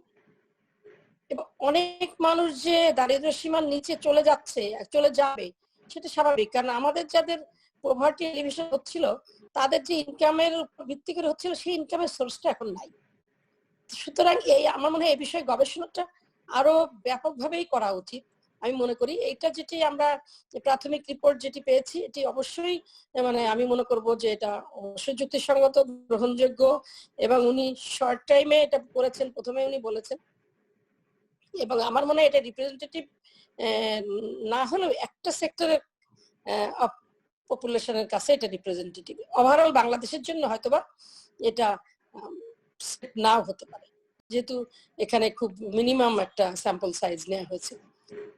তারপরেও আমি মনে করি যে আজকের যে আলোচনা, এখানে আমরা অবশ্যই নীতি নির্ধারণী পর্যায়ে আমাদের যেমন বর্তমানে আমরা খাদ্য বান্ধব কর্মসূচি যেটি পরিচালনা করছি, এটা আপনাদের এই ধরনের ফাইন্ডিংসেরই ফল যে 2016 সালে মাননীয় প্রধানমন্ত্রী রুরাল পপুলেশনের জন্য, রুরাল পিপল যারা অতি দরিদ্র বা হতদরিদ্র যদি আমি বলি, তাদের জন্য কিন্তু 50 লক্ষ পরিবারকে আমরা বছরের 5 মাস কর্মভাবকালীন আমরা দিয়ে যাচ্ছিলাম। এই করোনা কালে আমরা 1 মাস দিতে পেরেছি, কিন্তু বাকি সময়টা তো তাদেরকে আমরা দিতে পারি নাই। তারা কিন্তু আবার ওই এটাও পায় নাই, যে আপনার জিআরটাও পায় না, যেহেতু তারা একটা সেফটি নেটের মধ্যে ছিল। সুতরাং আমি এটাকে মানে অস্বীকার করবো না যে আসলে পাইনি।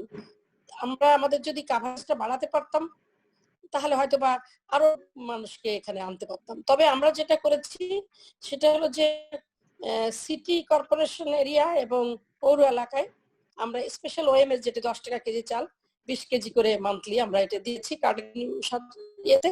এবং আমি যেসব জায়গায় ভিজিট করি আমাকে কিন্তু বলা হয়েছে যে স্যার কার্ড দেওয়ার মতন লোক আমরা এখন খুঁজে পাচ্ছি না। অনেক সময় আমরা এই মানে মধ্যবিত্ত পর্যন্ত চলে গেছি কার্ড দিয়ে, কিন্তু আসলে ওই কথায় আবার ঘুরে আসতে হয় যে শুধু কার্ডের মাধ্যমে আমরা চাল দিয়েছি, চালটা কিন্তু আমার পুরা খাদ্য অধিকারকে নিশ্চিত করে না। এখানে আমাদের যদিও সীমিত পরিমাণে আমরা ডাল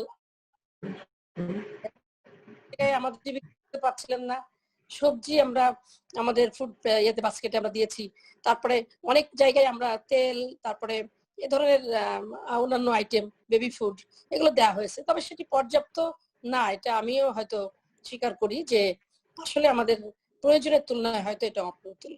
সুতরাং আমরা সত্যিকারে যদি খাদ্য অধিকার নিশ্চিত করতে চাই তাহলে আমাদেরকে আরো অনেক দূর মানে এগোতে হবে, অনেক কাজ করতে হবে। এটার জন্য আমাদের সবচেয়ে বড় সমস্যা আমি আমার বিবেচনায় যে আমরা ডাটাবেসটা এখনো পর্যন্ত করতে পারি নাই। ত্রাণ মন্ত্রণালয়, ত্রাণ ও দুর্যোগ ব্যবস্থাপনা মন্ত্রণালয় একটি ডাটাবেস তৈরি করছে এবং করেছে।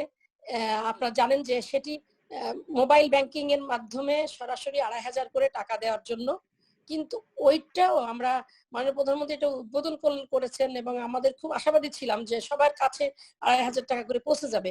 কিন্তু পরবর্তীতে দেখা গেল যে আমরা যারা এটা তালিকা করেছি সেই তালিকায় একটি মোবাইল নাম্বার দিয়ে হয়তো বা 10 জনের আমরা নিবন্ধন করেছি, ফলে টাকাটা যখন মোবাইল ব্যাংকিং এ যেতে যায় ওটা কিন্তু আটকে গেছে এবং এখনো পর্যন্ত কিন্তু ওটা ক্লিয়ার হয়নি।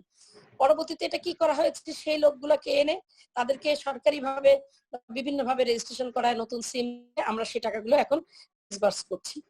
আমরা যদি আমাদের একটি মানে সিঙ্গেল ডাটাবেস থাকতো, যে সেন্ট্রাল ডাটাবেস ইনকাম গ্রুপের উপর বিভিন্ন ধরনের মানে ক্লাসিফিকেশন করে, তাহলে আমরা কাকে কি ধরনের সহায়তা করব সেটা আমরা ইজিলি করে কিন্তু আমরা যেতে পারতাম। তো এটা আসলে হয়তো আমরা ইতিপূর্বে ম্যানুয়াল পদ্ধতিতে ছিলাম, আমরা অ্যানালগাস পদ্ধতিতে সবকিছু করেছি, এই কারণেই হয়তো বা সম্ভব হয়নি। আমরা এখন যেহেতু ডিজিটাল বাংলাদেশের মানে দ্বার প্রান্তে চলে গেছি, আমরা এখন চেষ্টা করছি যে সিঙ্গেল এন্ট্রি মানে সোশ্যাল সিকিউরিটিকে কিভাবে একটি আমব্রেলার মধ্যে আনা যায় এবং বিভিন্ন মন্ত্রণালয়গুলোকে সেখানে লিঙ্ক করে যার যেটা হয়তো শিশুদের জন্য যে উপবৃত্তি আছে, তারপরে মায়েদের জন্য যে ভাতা আছে, প্রতিবন্ধী ভাতা আছে, সেখান থেকে আমরা সেগ্রিগেট করে যাদের জন্য খাদ্য সহায়তা প্রয়োজন আমরা সেইভাবে কিন্তু দিতে পারবো। কিন্তু আমি এই মুহূর্তেও যে প্রবলেমটি আমি দেখি যে আমি 50 লক্ষ পরিবারকে নিয়মিত খাদ্য সহায়তা দিয়ে যাচ্ছি বছরের 5 মাস, কিন্তু আমি সেই তালিকা এবার যাচাই করতে গেলাম, এই কোভিড সিচুয়েশনের মধ্যে যাচাই করা অনেক ডিফিকাল্ট। যাচাই করতে যে আমার ইতিমধ্যে প্রায় মানে 6 লক্ষের কাছাকাছি আমি দেখেছি, 50 লক্ষের মধ্যে 6 লক্ষ কার্ডকে আমার রিপ্লেস করতে হয়েছে। ওই হয়তোবা এমন লোকের নাম ছিল যিনি বা এমন হয়তো নাম ছিল যে অস্তিত্বই নাই, এরকম বিভিন্ন ভাবে মানে তালিকাভুক্ত ছিল, যেটি এই যে আপনার 16 সাল থেকে এই পর্যন্ত কিন্তু আমি মনে করি যে মিস ইউজ হয়ে গেছে। সেটিকে আমরা এখন সেইগুলো রিপ্লেস করে নতুন মানে উপকারভোগীর নামটা আমরা এন্ট্রি দিয়েছি এবং আমি এখনো সন্দেহান যে এটি যদি আমি ডাটাবেস করে ভালোভাবে না করতে পারি তাহলে এটি কিন্তু আবার ফেব্রিকেশন করে হয়তো বা অন্য ধরনের সমস্যা সৃষ্টি হতে পারে। একইভাবে কিন্তু আমরা ওএমএস যখন দিতে চাই তখনও কিন্তু যখন ওপেন মার্কেট সেল সারিবদ্ধভাবে মানুষ নিতে যাচ্ছিল, এখানে কিন্তু আমরা এরকমও দেখেছি যে অনেক মানে সচ্ছল পরিবার মানে গাড়ি নিয়ে, আপনারা বিশ্বাস করবেন কিনা, গাড়ি নিয়ে এসে আপনার ওএমএস এর লাইন থেকে নিচ্ছে। এখন আমরা তখন দেখলাম যে এই কোভিড সিচুয়েশনে রোগের সরাসরি হতে পারে, আমরা এটা বন্ধ করে দিয়ে আমরা কিন্তু এখন কার্ডের বিনিময়ে ওএমএস দিচ্ছি। তবে আমি মনে করি যে এটাই আরো সম্প্রসারণ করা প্রয়োজন এবং আরো ব্যাপকভাবে যাদের এটি দরকার তাদেরকে দেওয়া প্রয়োজন। এবং এই সাথে শুধু চাল এবং আটা আমি মনে করি যে এটি শুধু খাদ্য নিরাপত্তা নিশ্চিত করানোর জন্য যথেষ্ট নয়। আমাদের এর সাথে ফুড প্যাকেজ, যেমন আমাদের যদি আমরা নিউট্রিশন প্যাকেজ করে দিতে পারি, যে তার যে ফুড বেসড যে সমস্ত ইয়ে আছে, কি বলবো, যে সুষম খাদ্যের যে সমস্ত বিষয়গুলো থাকে, একটি মানুষের যদি আমি 2100 কিলো ক্যালোরি ধরি বা 2500 কিলো ক্যালোরি ধরি, সেভাবে যদি আমি একটা প্যাকেজ করতে পারি এবং তাতে যথাসম্ভব সরকার কন্ট্রিবিউট করতে পারে, যেমন আমরা এখন চাল আটা দিচ্ছি, তার সাথে ডাল দেওয়া যায়, তেল দেওয়া যায়, এটা আসলে একটা কন্টিনিউয়াস প্রসেস হওয়া দরকার। আমরা এখন যেটা দেই সেটা হলো, এই যে এখন বন্যা আসছে, বন্যার সময় আমরা কিন্তু এগুলো দিয়ে থাকি, ওই যে আশ্রয় কেন্দ্রে আমরা এটি পৌঁছে দিচ্ছি। আপনার যখন আমপান আসছিল তখন আমরা আশ্রয় কেন্দ্রে এগুলো দিয়েছি। কিন্তু এটির মনে হয় বছরব্যাপী একটি, যদি আমি সত্যিকারের খাদ্য অধিকার বলতে যা বোঝাই, এটা যদি আমি নিশ্চিত করতে চাই, তাহলে আমাকে বছরব্যাপী কিছু লোকের জন্য এই মানে প্যাকেজ আমাদের মানে এখন ফার্স্ট এন্ড ফরমোস্ট আমি মনে করি সবচেয়ে গুরুত্বপূর্ণ হচ্ছে আমাদের ডাটাবেস তৈরি করা। কারণ আপনারা যেভাবে বললেন যে মানুষ পায়নি, সরকারের যে চালের সহায়তা বা আটার সহায়তা, এটা কিন্তু মানুষ পেয়েছে। আমরাও মাঠে ময়দানে অনেক বিচরণ করি এবং আমাদের অনেক লোক, এখানে কিন্তু আমরা এরকম অবস্থা দেখি নাই যে একজন লোক 7 দিনও খেতে পাচ্ছে না। এই জন্য আমি খুব অবাক হয়েছি যে এই ধরনের সিচুয়েশন যদি থাকে সত্যিকারে, তাহলে আমাদের জন্য খুবই দুঃখজনক। আমরা যেখানে বলি যে আমাদের 3,99,00,000 মেট্রিক টন গত অর্থ বছরে, মানে যে অর্থ বছরটা আমাদের কয়েকদিন আগে শেষ হলো, 3,99,00,000 মেট্রিক টন চালের আকারে উৎপাদন হয়েছে, আর 11.5 লক্ষ মেট্রিক টন গম উৎপাদন হয়েছে। সেই দেশের মানুষ একবেলাও খেতে পারবে না, এটি আসলে আমি মানতে চাই না। এবং এছাড়া আমরা কিন্তু গম প্রচুর, প্রায় 50-60 লক্ষ মেট্রিক টন আমরা বিদেশ থেকে আমদানি করি গম। সেখানে একবেলাও খেতে পারবে না, এক মুঠো ভাতও পাবে না, এটা আমার কাছে খুব আশ্চর্যজনক মনে হয়। আমার মনে হয় এই বিষয়গুলো আমাদের আরো একটু মানে নিবিড় ভাবে পর্যবেক্ষণ করা দরকার। আমরা সরকারি ভাবে অবশ্যই করব, এবং আপনারা যারা এই রিসার্চ মানে করছেন বা এই ধরনের কাজে জড়িত, বিশেষ করে আমাদের যারা এনজিও প্রতিনিধি আছেন, তাদের কিন্তু বিচ্ছিন্ন একেবারে মানুষের রান্নাঘর পর্যন্ত। সুতরাং আমি মনে করি যে অবশ্যই ওনারা আমাদের উন্নয়ন সহযোগী, ওনাদের যে পরামর্শ সেগুলো আমাদেরকে নিতে হবে। এবং একই সাথে আমাদের যারা মিডিয়া কর্মী আছেন, তারাও কিন্তু অনেক সময় ভালো ভূমিকা রাখেন। অনেক ক্ষেত্রে হয়তো বা দেখা গেল যে এই এলাকার লোক পাচ্ছেন না। আমি ফিল্ডেও ছিলাম, আমি আসলে কাজী খলিকুজ্জামান স্যারের ওইখানে আমি বিভাগীয় কমিশনার ছিলাম সিলেটে। তখন যখন বন্যা হতো, সুনামগঞ্জে হাওড়ে যখন বন্যা, আমাকে যখন বিশেষভাবে 18 সালে কিন্তু মৌলভীবাজারে বড় বন্যা, যখন সাংবাদিকরা আমাকে ফোন করে বলতেন যে স্যার অমুক জায়গায় তো পাইনি, আমি কিন্তু খুশি হতাম। অনেক সময় অনেকে হয়তো অসন্তুষ্ট হয়, আমি খুশি হতাম এই কারণে যে অন্তপক্ষে আমি সেখানে খাবারটা পৌঁছে দিতে পারছি। কারণ আমার যে লোকবল, আমার যে মানে চ্যানেল, এই চ্যানেলে হয়তো অনেক সময় আসতে, আমরা ইউনিয়ন পরিষদের চেয়ারম্যান মেম্বার তাদের উপরে নির্ভর করি ইন্টেরিয়রের খবরের জন্য। সেক্ষেত্রে অনেক পকেটে হয়তো সেই পকেট এলাকা, যেমন এখন আপনারা দেখেন সিরাজগঞ্জের চর এলাকা, অনেক সময় আমরা প্রপার এলাকায় টান দিয়ে চলে আসি, কিন্তু হয়তো চরের লোক যারা একটু বেশি মানে দুর্গত, তাদের এখানে আমরা যেতে পারি না, ফলে তারা হয়তো বা মানে আনঅ্যাটেন্ডেড থেকে যায়। এই জন্য আমি মনে করি এই মিডিয়া কর্মীরাও আমাদের জন্য পালন করে, যে আমাদের মানুষগুলোকে আমরা সাথে সাথে দেখছি। আমি মনে করি যে আপনাদের সাজেশন অবশ্যই সরকার মানে যথাযথভাবে বিবেচনা করবে, এবং আমরা মনে করি বর্তমান সরকার কিন্তু মানে অত্যন্ত আন্তরিক, যে মাননীয় প্রধানমন্ত্রী নিজে বলেছেন যে আমি উন্নয়ন প্রকল্পের যে অর্থ, সেখান থেকে আমি কিন্তু কৃচ্ছ্রতা সাধন করে আমি ফুড বেসড প্রোগ্রামগুলো বেশি করতে চাই, যাতে আমাদের দেশের মানুষ খেয়ে পড়ে থাকে। এবং আমরা খাদ্যের স্বয়ংসম্পূর্ণ, সেই কথাটা শুধু কাগজে কলমে আমরা বলতে চাই না, আমাদের প্রত্যেকটা পরিবার যেন খাদ্য অধিকার নিশ্চিত হয়, সেটিও আমরা কিন্তু করতে চাই। আমরা কিন্তু দেখেন ভেজিটেবল উৎপাদন, তারপরে মাছ, মাংস, ডিম, এমনকি দুধ, এখন আমরা কিন্তু পিছিয়ে নাই। এই কোরবানির সময় আমাদের 1 কোটি 25 লক্ষ গরু আমরা কোরবানির জন্য আমরা রেডি করেছি। এটা আমাদের যারা উদ্যোক্তা, তারা কিন্তু এখন ভয়ে আছে যে আদৌ এটা বিক্রি করতে পারবো কিনা, অথচ 2 বছর আগেই আমরা ইন্ডিয়ার গরু না আসলে কোরবানি করতে পারতাম না। তো সুতরাং আমি মনে করি না যে আমাদের খাদ্যের কোনো সংকট আছে বা কোনো অভাব আছে, আমাদের ডিস্ট্রিবিউশন অভাব, এবং ডিস্ট্রিবিউশনটা যদি আমরা কোঅর্ডিনেশন ভালো করতে পারি এবং যে ডাটাবেস যার জন্য খাদ্য প্রয়োজন তাকে যদি দিতে পারি, তাহলে আমরা ইনশাল্লাহ আমাদের খাদ্য অধিকার যে নিশ্চিত করার বিষয়টি এটি অবশ্যই আমরা মানে প্রতিপালন করতে পারবো। এবং আপনারা যে রাইট টু ফুড বাংলাদেশ যে আন্দোলন নিয়ে এগিয়ে যাচ্ছেন, আমার মনে হয় সেই আন্দোলন আপনাদের হবে। তো আমি সবাইকে ধন্যবাদ জানিয়ে এবং আমাকে এখানে ইনক্লুড করার কারণে আমি অনেক বিষয় জানতে পেরেছি, যেটা আপনারা অন গ্রাউন্ড একবারে গ্রাউন্ড যে রিয়ালিটি সেটি আপনারা তুলে ধরেছেন। তো আমি এর জন্য আমাদের যিনি এই রিসার্চ পেপারটি তৈরি করেছেন অভিবাদন জানাচ্ছি। আমাদের সম্মানিত সভাপতি খলিলুজ্জামান স্যার এবং আপনার যে রাইট টু ফুড বাংলাদেশের যিনি সাধারণ সম্পাদক, এবং উনি কষ্ট করেই সকাল থেকেই ফ্যাসিলিটেট করছেন, সবাইকে আমি আমার আন্তরিক শুভেচ্ছা এবং ধন্যবাদ জানাচ্ছি। আসসালামু আলাইকুম। আসসালাম, ধন্যবাদ অনেক শ্রদ্ধেয় প্রধান অতিথি। মানে আমরা অনেক অনুষ্ঠান আয়োজন করি, তো যখন সরকারি কর্মকর্তাদের মধ্যে অনেকেই থাকেন, মানে কোনো কোনো সময় পাশ কাটি। আপনি আজকে অনেকগুলো সত্য কিন্তু খুব পরিষ্কার ভাবে উচ্চারণ করেছেন, বলেছেন এবং দায়িত্ব নিয়ে কথা বলেছেন। এই জন্যই আপনাকে আরো বিশেষভাবে ধন্যবাদ। আপনার কথার প্রেক্ষিতে আমি দুটো তিনটে কথা বলবো, অন্য কিছু না। সরকার শহর এলাকায় ওএমএস এর চাল বিক্রি করছে, তার ফলাফলও ভালো, আমরা এটা জানি, এজন্য ধন্যবাদ। কিন্তু একটু যুক্ত করতে চাই, মানে অনেক এমন জায়গা আছে যেখানে চাল বিক্রি হয়, ওই জায়গাটায় ওই ট্রাকের কাছে দরিদ্র মানুষের আসা যাওয়া খুব কম, বিশেষ করে বস্তি এলাকায়। এবং গার্মেন্টস এর কর্মীরা যে সমস্ত এলাকায় থাকে, ওই সমস্ত জায়গায় যদি ওএমএস এর বিক্রির গাড়ি যায় তাহলে প্রকৃত উপকারভোগীরা পাবে।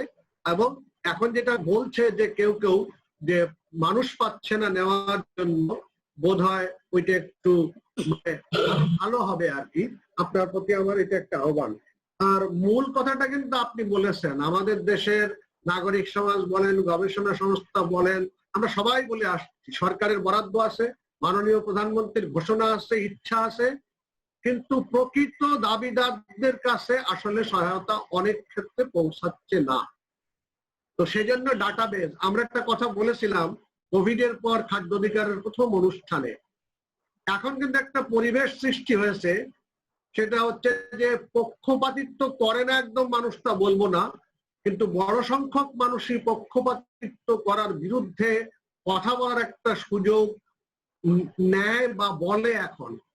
অতএব ডাটাবেসটা যেটা আপনারা করতে চাচ্ছেন, এটা যদি এখনই একটু ভালো উদ্যোগ নেওয়া যায় এবং প্রকাশ্যে আলোচনা, ওয়ার্ড ভিত্তিক একটা প্রকাশ্যে মিটিং ডেকে সব ধরনের মানুষকে একত্রিত করে যদি বলা যায় যে আমার এই এই ক্ষেত্রে আছে এবং এই এই ক্ষেত্রে কে পাওয়ার উপযোগী আপনারা বলেন, এই মডেল কিন্তু পৃথিবীর বিভিন্ন দেশে কার্যকর হয়েছে, ভারতেরও আমি দু চারটে জায়গায় জানি।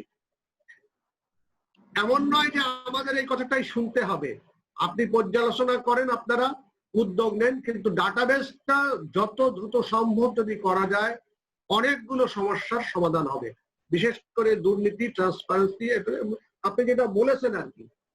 এবং আরেকটা জিনিস আপনি আজকে প্রথম বলেছেন, নগদ টাকা দেওয়ার ব্যাপারে যে সমস্যা হয়েছে, মানুষ কিন্তু এটা অনুভব করে কিন্তু কারণটা খুঁজে পায় না, যে কে টাকা পেলো, কেন পেলো না, কোথায় পেলো, একটা কনফিউশন আছে।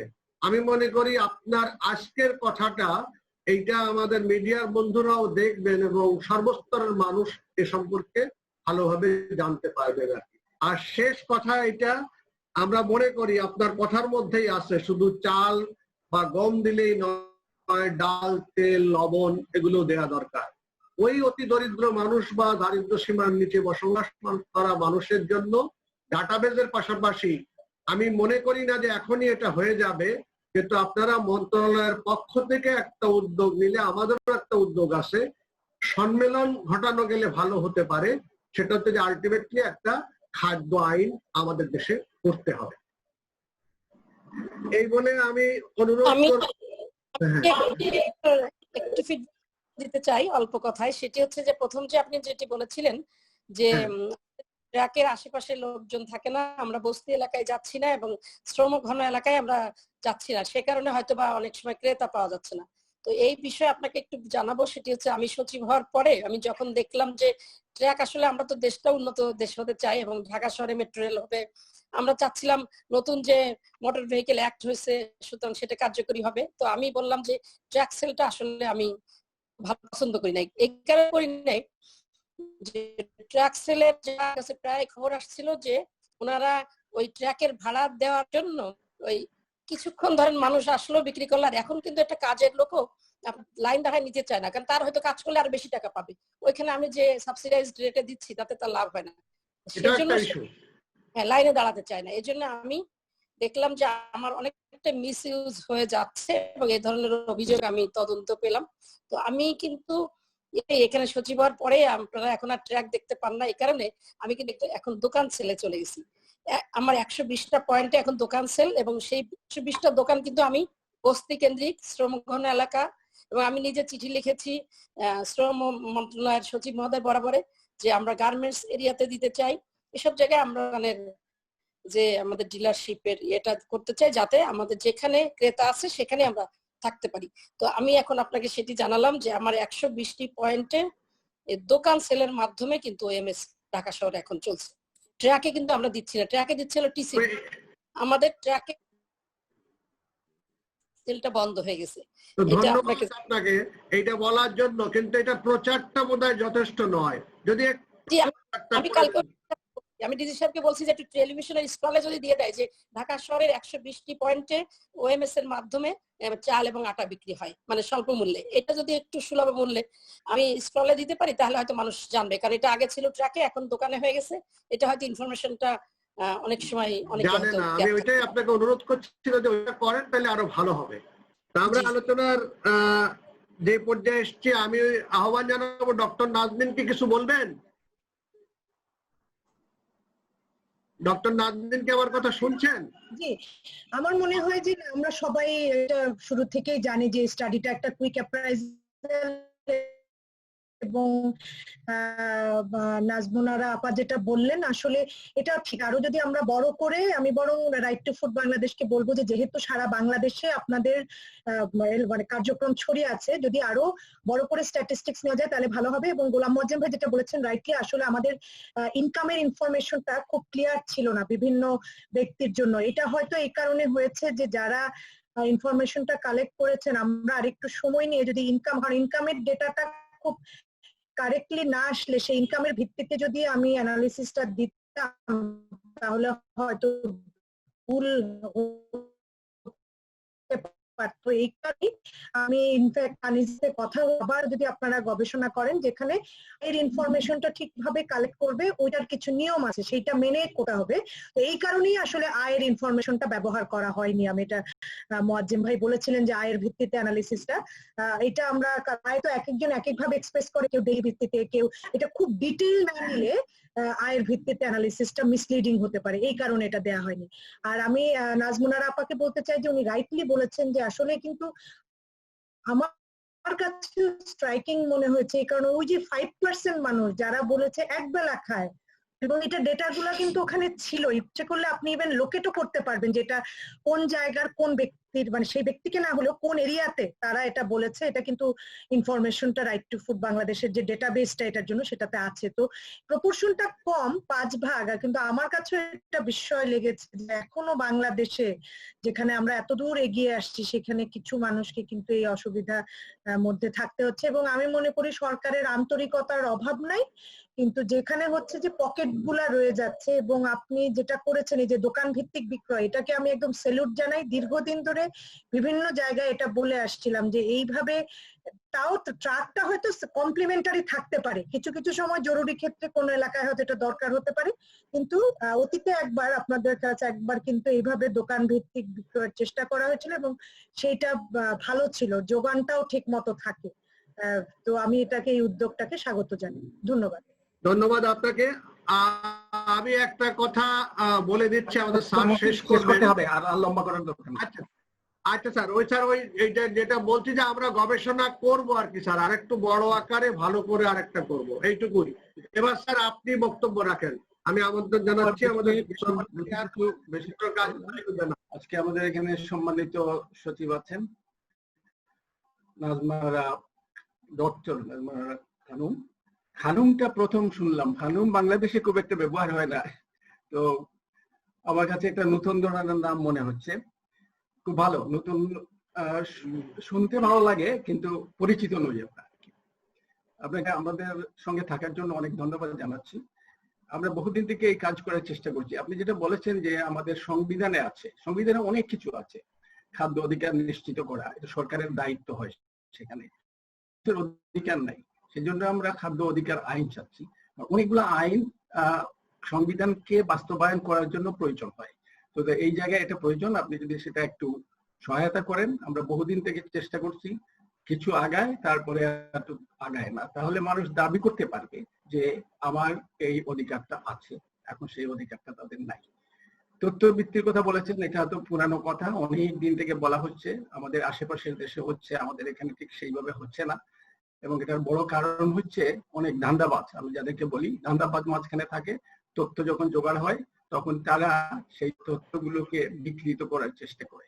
তো সেই তথ্য যদি সঠিকভাবে আমরা সংগ্রহ করতে পারি এবং সেটা সংরক্ষণ করতে পারি, তাহলে আমরা সেইভাবে আমাদের যে কাজকর্ম বাস্তবায়ন। আরেকটা কথা আপনি বলেছেন খুব সঠিকভাবে, সরকার খুব আন্তরিক, এটা আমি জানি। মাননীয় প্রধানমন্ত্রী মার্চ মাসে 25 তারিখে বক্তব্য রেখেছেন, এপ্রিলের 13 তারিখ তিনি একটা প্রণোদনা প্যাকেজ এবং সহায়তা প্যাকেজ ঘোষণা করেছেন, কিন্তু সমস্যাটা হচ্ছে বাস্তবায়ন। 13 তারিখে উনি যে প্রণোদনা প্যাকেজ ঘোষণা করেছিলেন, অনেক কিছু এখনো বাস্তবায়ন শুরুই হয়।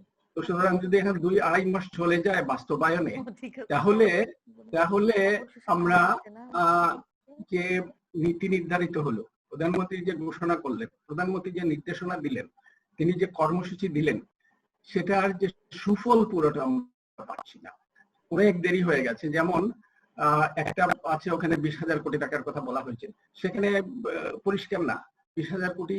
প্রধানমন্ত্রী বলেছেন অতি ক্ষুদ্র, ক্ষুদ্র, মাঝারি। সবাই এখন বাংলাদেশে এসএমই বলে, এই জিনিসটা মাথা থেকে আমি কারো বাইর করতে পারছি না, যে এসএমই মানে ক্ষুদ্র মানে হচ্ছে 50 লাখ টাকা বিনিয়োগ করলে ক্ষুদ্র শিল্প হয়, সেটি গ্রামে গঞ্জে নেই। সেটা আছে 70-80 হাজার, সেটা আছে ঢাকা, চট্টগ্রাম এবং আরো কিছু কিছু শহরে, 70-80 হাজারের বেশি নয়।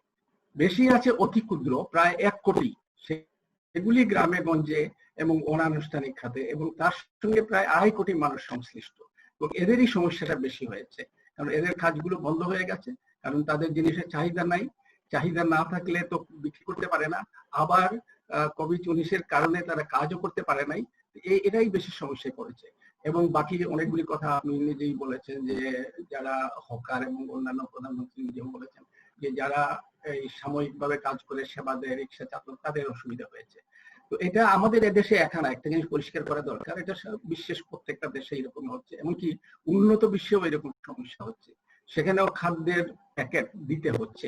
সুতরাং এখানে যদি আমরা দেখি যে এইসব সমস্যা দুনিয়ার কোথাও সমস্যা নাই, সেটা খুব ভুল হবে। বাংলাদেশে সমস্যা আছে, অন্য দেশেও সমস্যা আছে, কিন্তু আমরা আমাদের সমস্যা, আমাদের সমস্যাগুলো সমাধান করার জন্য যে নীতি এবং কর্মসূচি সরকারের আছে, সেটাকে বাস্তবায়ন করার দিকে যদি আমরা বিশেষভাবে মনোযোগ দেই, তাহলে আমরা আমাদের লক্ষ্যে পৌঁছতে না পারলেও লক্ষ্যের কাছাকাছি যেতে পারবো। কারণ আমরা অনেকগুলো ঘোষণা হয়েছে, যে প্রণোদনা বহুত আছে, যেমন নগদ 1258 কোটি টাকা, তারপরে খাদ্য সহায়তা 2,503 কোটি টাকা, 10 টাকা দামের চাল 251 কোটি টাকা, 3,000 কোটি টাকা এনজিওদের মাধ্যমে আরো আছে। তো এগুলো যদি পৌঁছে যেত, তাহলে আজকে আমরা গবেষণায় যেটা পেলাম আর আপনি যেটা বললেন, সুযোগ সৃষ্টি করা হয়েছে। দুটো জিনিস আছে, একটা হচ্ছে সুযোগ সৃষ্টি করা, আর একটা হচ্ছে সুযোগ ব্যবহার করা। এর জন্য সুযোগ সৃষ্টি করা হয়, তারা ব্যবহার করতে পারছেন কিনা, সেটি একটি বড় প্রশ্ন। আমাদের এখানে সেটা অনেক সময় ঘটে থাকে, সুযোগ আছে কিন্তু মানুষ সুযোগ গ্রহণ করতে পারছেন না। তার কারণ হচ্ছে সেখানে আমি যাদেরকে ধান্দাবাদ বলি, মানে অনেক ধান্দাবাদ তার মধ্যে ঢুকে যায়। এবং সরকারের অবশ্যই একটা সীমাবদ্ধতা আছে, যে সব জায়গায়, আপনি নিজেও বলেছেন যে জেলায় যখন ছিলেন তখন গিয়ে পৌঁছানো, যখন সাংবাদিকেরা আপনাকে বলতো তখন আপনি জানতেন কোথায় আছে। সরকারের সেটা নেই, কিন্তু কিছু কিছু প্রতিষ্ঠান আছে যাদের এখানে প্রত্যন্ত অঞ্চলে লোকজন আছে, তারা কাজ করতে পারে, করছে। এবং সেটা আমি মাননীয় প্রধানমন্ত্রীকেও বলেছি, কিছুদিন আগে আমি গিয়েছিলাম, যে তাদের মাধ্যমে যদি কাজ করা যায় তাহলে সহজে পৌঁছবে। যেমন এই যে অতি ক্ষুদ্র প্রতিষ্ঠান যেগুলির জন্য টাকা বরাদ্দ, কত আছে বরাদ্দ সেটা আমি জানতে পারিনি। 20,000 কোটি টাকার মধ্যে কতটা হবে অতি ক্ষুদ্রের জন্য, কতটা ক্ষুদ্র কতটা মাঝারি এখন পর্যন্ত পরিষ্কার হয়নি।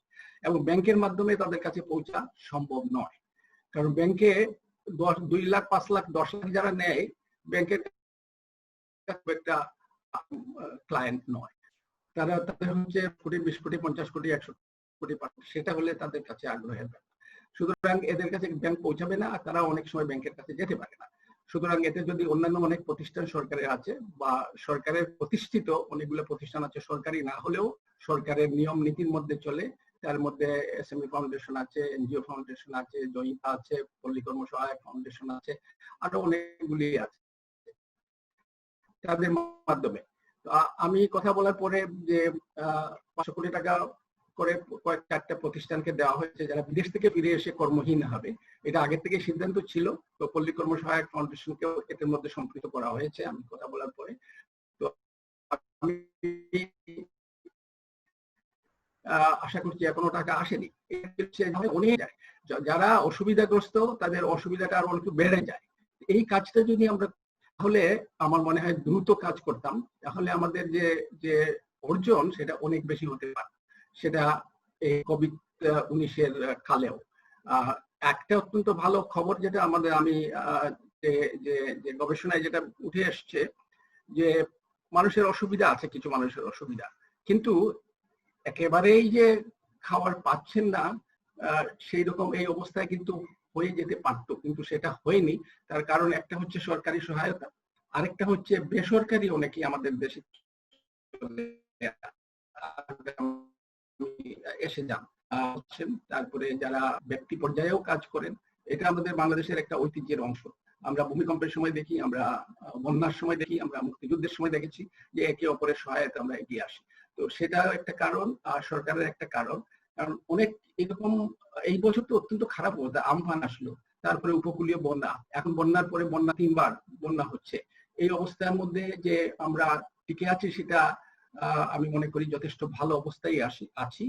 যে এই সাংঘাতিক বিরূপ অবস্থা, তো সেই অবস্থার মধ্যে যে যতটুকু করা গেছে আমি মনে করি না খুব একটা খারাপ, কিন্তু তারপরেও যারা পাননি তাদের জন্য এটা খুবই খারাপ। একজনও যদি না পেয়ে থাকেন তো তার জন্য এটা খুবই খারাপ অবস্থা। সুতরাং আমাদের এদিকে নজর রাখতে হবে, সেটা আপনি বলেছেন।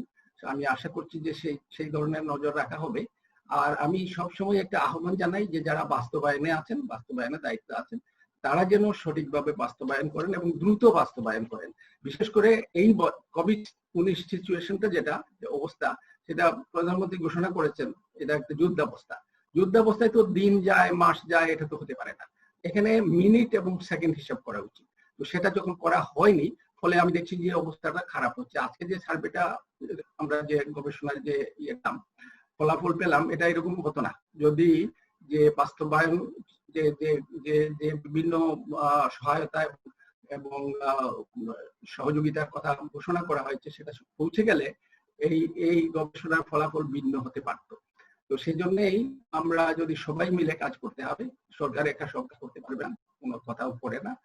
সুতরাং সরকারের তো কাজ আছেই, নীতি নির্ধারণী কাজ, কর্মসূচি দেওয়ার কাজ, অর্থ বরাদ্দ দেওয়ার কাজ, কিন্তু অনেক জায়গায় আবার অর্থ বরাদ্দ সরকার নাও দিতে পারে। নীতি নির্ধারণের ক্ষেত্রে অন্যান্যরা এগিয়ে আসবে, সবাইকে অন্তর্ভুক্ত করার যে একটা বিষয়, সেখানে আমার মনে হয় সরকারের পরিকল্পনার মধ্যেই সেটা থাকতে হবে, সরকারের সুযোগ সৃষ্টি করার মধ্যেই থাকতে হবে, যাতে সবাই যে কাজ করতে পারে তাকে সেই কাজটা যেন দেওয়া হয়, তারা যেন সেটা যারা ভালো করতে পারে। আর আমরা অনেক সময় মনে করি যে যারা ভালো কাজ করছে তাদের মধ্যে থাকেও অনেক ধান্দাও থাকে। তো সেটা যদি বিবেচনায় নিয়ে যে ধান্দাবাজদের বাদ দিয়ে যারা ধান্দাবাজ নয় তারা যেন কাজ করার সুযোগ পায়, সেটাই আমার বহুদিনের অভিজ্ঞতা। অনেক দিন থেকে এই কাজগুলো করছি, কত বছর হয়ে গেল, প্রায় 60 বছর ধরে গবেষণা এবং শিক্ষকতা এবং কথা বলা এই কাজ তো করছি। তো সেজন্য আমি আমার খুবই যে বাংলাদেশের জন্য, আর অনেক দেশে দেখেছি, আমি বহু দেশে জাতিসংঘের মিশনে গিয়েছি, নেতৃত্ব দিয়েছি। বাংলাদেশের জন্য বেশি, অন্যান্য অনেক দেশেও আছে যে এই মাঝখানে যারা থাকেন তারা গাফিলতি করেন। তো গাফিলতি যারা করেন তাদের জবাবদিহি তো নিশ্চিত করা হয় না বলে আরো গাফিলতি করেন। সুতরাং গাফিলতি যারা করেন তাদের জবাবদিহি নিশ্চিত করা উচিত। একজন ভালো কাজ করছে তাকে পুরস্কৃত করা উচিত, এবং যারা করছে না তাদের জবাবদিহি নিশ্চিত করলেই এই কর্মসূচিতে কোনো সমস্যা নাই। 13 এপ্রিল এত আগে যে মাননীয় প্রধানমন্ত্রী তিনি অবস্থার গুরুত্ব অনুধাবন করলেন, অনুধাবন করে যে প্যাকেজটা দিলেন সেই প্যাকেজ আজকেও বাস্তবায়ন হচ্ছে না। তাহলে আমরা কি বুঝবো যে যারা বাস্তবায়নে আছেন তারা কাজ করছেন না, অথবা ফেকড়া আছে নানান ধরনের, কেউ বলছে ব্যাংক, কেউ বলছে নানান জনের নানা মত নানা দিয়া, এবং যে সঠিকভাবে যুদ্ধের সময়ে যে চিন্তা সেই চিন্তা আমরা করছি না। তো আমি আশা করছি যে আগামীতে আমরা যেগুলো ঘোষণা করা হবে সেগুলি বাস্তবায়নে আপনি অনেকগুলা ইতিমধ্যেই অগ্রগতি করেছেন খাদ্য মন্ত্রণালয়ে। আমি আশা করছি যে সেই ধরনের চিন্তা ভাবনা যারা বাস্তবতার আলোকে এবং নিজের অঙ্গীকারটা খুবই জরুরি। চাকরি করছি একটা জিনিস আর অঙ্গীকার আর একটা জিনিস, সেই অঙ্গীকার নিয়ে যদি আমরা কাজ করি তাহলে আমরা আমাদের এই দেশকে এগিয়ে নিয়ে যেতে পারবো। আমি আশা করছি অতি দ্রুত আমরা পূর্বাবস্থায় ফিরে যেতে পারবো। নতুন দরিদ্র অনেক হয়েছে, নানান ধরনের হিসাব আছে। 20% থেকে কেউ বলছেন কোন হিসাবে আসছে 30%, 35%, 40% পর্যন্ত হিসাবে আসছে যে দরিদ্র হয়ে গেছেন। এই যে যারা নতুন দরিদ্র হয়েছেন তাদেরকে চিহ্নিত করে তারা খুব দ্রুত আবার ফিরে যেতে পারবেন, এবং তারাই হচ্ছে ওই যে যাদের কথা আমি বললাম প্রায় 2.5 কোটি 3 কোটি মানুষ যারা অতি ক্ষুদ্র উদ্যোক্তা এবং সেবায় আছেন, তাদেরকে যদি আমরা সহায়তা গুলো পৌঁছে দিই তারা ফিরে আসবেন খুব তাড়াতাড়ি আমি মনে করি। তাহলে আমরা পরবর্তীতে যে যারা দরিদ্র থেকে গেছিলেন আগের থেকে তাদের দিকে বেশি করে নজর দিতে পারবো, এবং অতি দরিদ্র যে 10-11% আমাদের আছে তাদের দিকে নজর দিতে পারবো। কারণ টেকসই উন্নয়ন কাউকে বাদ দেওয়া যাবে না। অতি দরিদ্র যারা আছে তাদেরকেও নিতে হবে। যে 5% নারীদের গবেষণায় যেটা এসছে খাদ্য সংকটে ভুগছে, সেই 5%ও থাকবে না। তো সেইখান থেকে আমাদের শুরু করতে হবে। আর টেকসই উন্নয়ন আমরা বাস্তবায়ন করব। এই কোভিড সিচুয়েশনে যে অবস্থা দাঁড়িয়েছে সেখান থেকে উত্তরণ ঘটিয়ে আমরা টেকসই উন্নয়নের প্রতি যেতে হলে আমাদের সবাইকে যার যার অবস্থান থেকে দ্রুত এবং কার্যকর ব্যবস্থা গ্রহণ করতে হবে। সরকারের নীতিমালা আমি মনে করি যে সহায়ক, সরকারের যে কর্মসূচিগুলোও খুবই সহায়ক, এখন সেগুলি বাস্তবায়ন দরকার। সরকারের আয়ের তো সীমাবদ্ধতা আছে সেটা আমরা জানি। এবার বাজেটে 6% ঘাটতি হয়েছে। আমি তো বলেছি যে 7% ঘাটতি হলে আমার কোনো আপত্তি থাকবে না। এবার একটা বিশেষ অবস্থা, সেখানে ঘাটতি বেশি হতেই পারে। আগামী বছরে আমরা এই বছর থেকে আগামী বছরে চেষ্টা করবো সেটাকে কমিয়ে আনার। কিন্তু এখানে ব্যাপার হচ্ছে যে এই বাজেট ঘাটতি হলো, অর্থ বাজারে আসলো কার কাছে গেল সেটা দেখতে হবে। তেলা মাথায় তেল দিয়ে যদি চলি আমরা তাহলে ওই সাধারণ গরিব মানুষ তাদের কাছে পৌঁছবে না, পৌঁছতে পারবে না, এবং না পৌঁছলে আমাদের টেকসই উন্নয়ন হবে না। এবং যে অগ্রগতি আমরা একদিনে সাধন করেছি, যে অগ্রগতির জন্য আজকে বাংলাদেশ প্রধানমন্ত্রী শেখ হাসিনার নেতৃত্বে যে অগ্রগতি হয়েছে সেটার জন্য আমরা পৃথিবীতে যে নন্দিত, সেই জায়গায় দ্রুত ফিরে যেতে হলে আমি যে কথাগুলো বললাম, আপনি বললেন, সবাই বললাম, আমরা সেই সবগুলো একসঙ্গে করে নিয়ে আমরা সবাই সবার অবস্থান থেকে, গবেষকদের গুরুত্ব অন্যান্য দেশে বেশি দেওয়া হয়, এই দেশে খুব একটা দেওয়া হয় না। আমাকে অনেকে আগে প্রশ্ন করতেন যে এখন আর কেউ করেন না, সেটা যে গবেষণা করলেন কি লাভ হলো? কোনো লাভ হয় না। গবেষণা নাজনীন করেছে, এটা প্রকাশ করবে, মন পাবে, লোকজন হাততালি দেবে, খুব ভালো গবেষণা করেছে। মোটামুটি এইরকমই এখন হয়ে গেছে। গবেষণা লব্ধ আমরা যেগুলো দেই সেগুলি যায় না। আমি করিয়ে দেই কারণ আমার জায়গায় যাওয়ার সুযোগ আছে, সেই জন্য আমার কিছু চিন্তাধারা সেটা হয়তো করতে পারি, নাজনীন হয়তো আছে কোনো জায়গায় যে করতে পারে, কিন্তু গবেষণার থেকে সরাসরি যে সেটা নেয় এটা আমি দেখি না। আমি একটা উদাহরণ দিয়ে শেষ করি। আমি, আপনারা অনেকেই জানেন যে আমি মুক্তিযুদ্ধে ছিলাম, পরিকল্পনা সেলে কাজ করেছি। ওখানে মুক্তিযুদ্ধ থেকে ফিরে এসে পরে আমি পাট শিল্প নিয়ে একটা গবেষণা লিখেছিলাম, তখন যেটা কি অবস্থায় আছে। সেই আমার লেখাটা বঙ্গবন্ধুর কাছে পৌঁছে এবং সেটা ক্যাবিনেটে আলোচিত হয়ে একটা কমিটি করা হয়। সেই কমিটির সদস্য আমি ছিলাম। পাট শিল্পের প্রথম পুনর্গঠন সেটা হয়। এখন কেউ পড়ে বলে আমার মনে হয় না, কেউ কাউকে প্রধানমন্ত্রীর কাছে নিয়ে পৌঁছায় বলে আমার মনে হয় না, কারণ আমরা অনেকেই অনেক কিছু লিখি।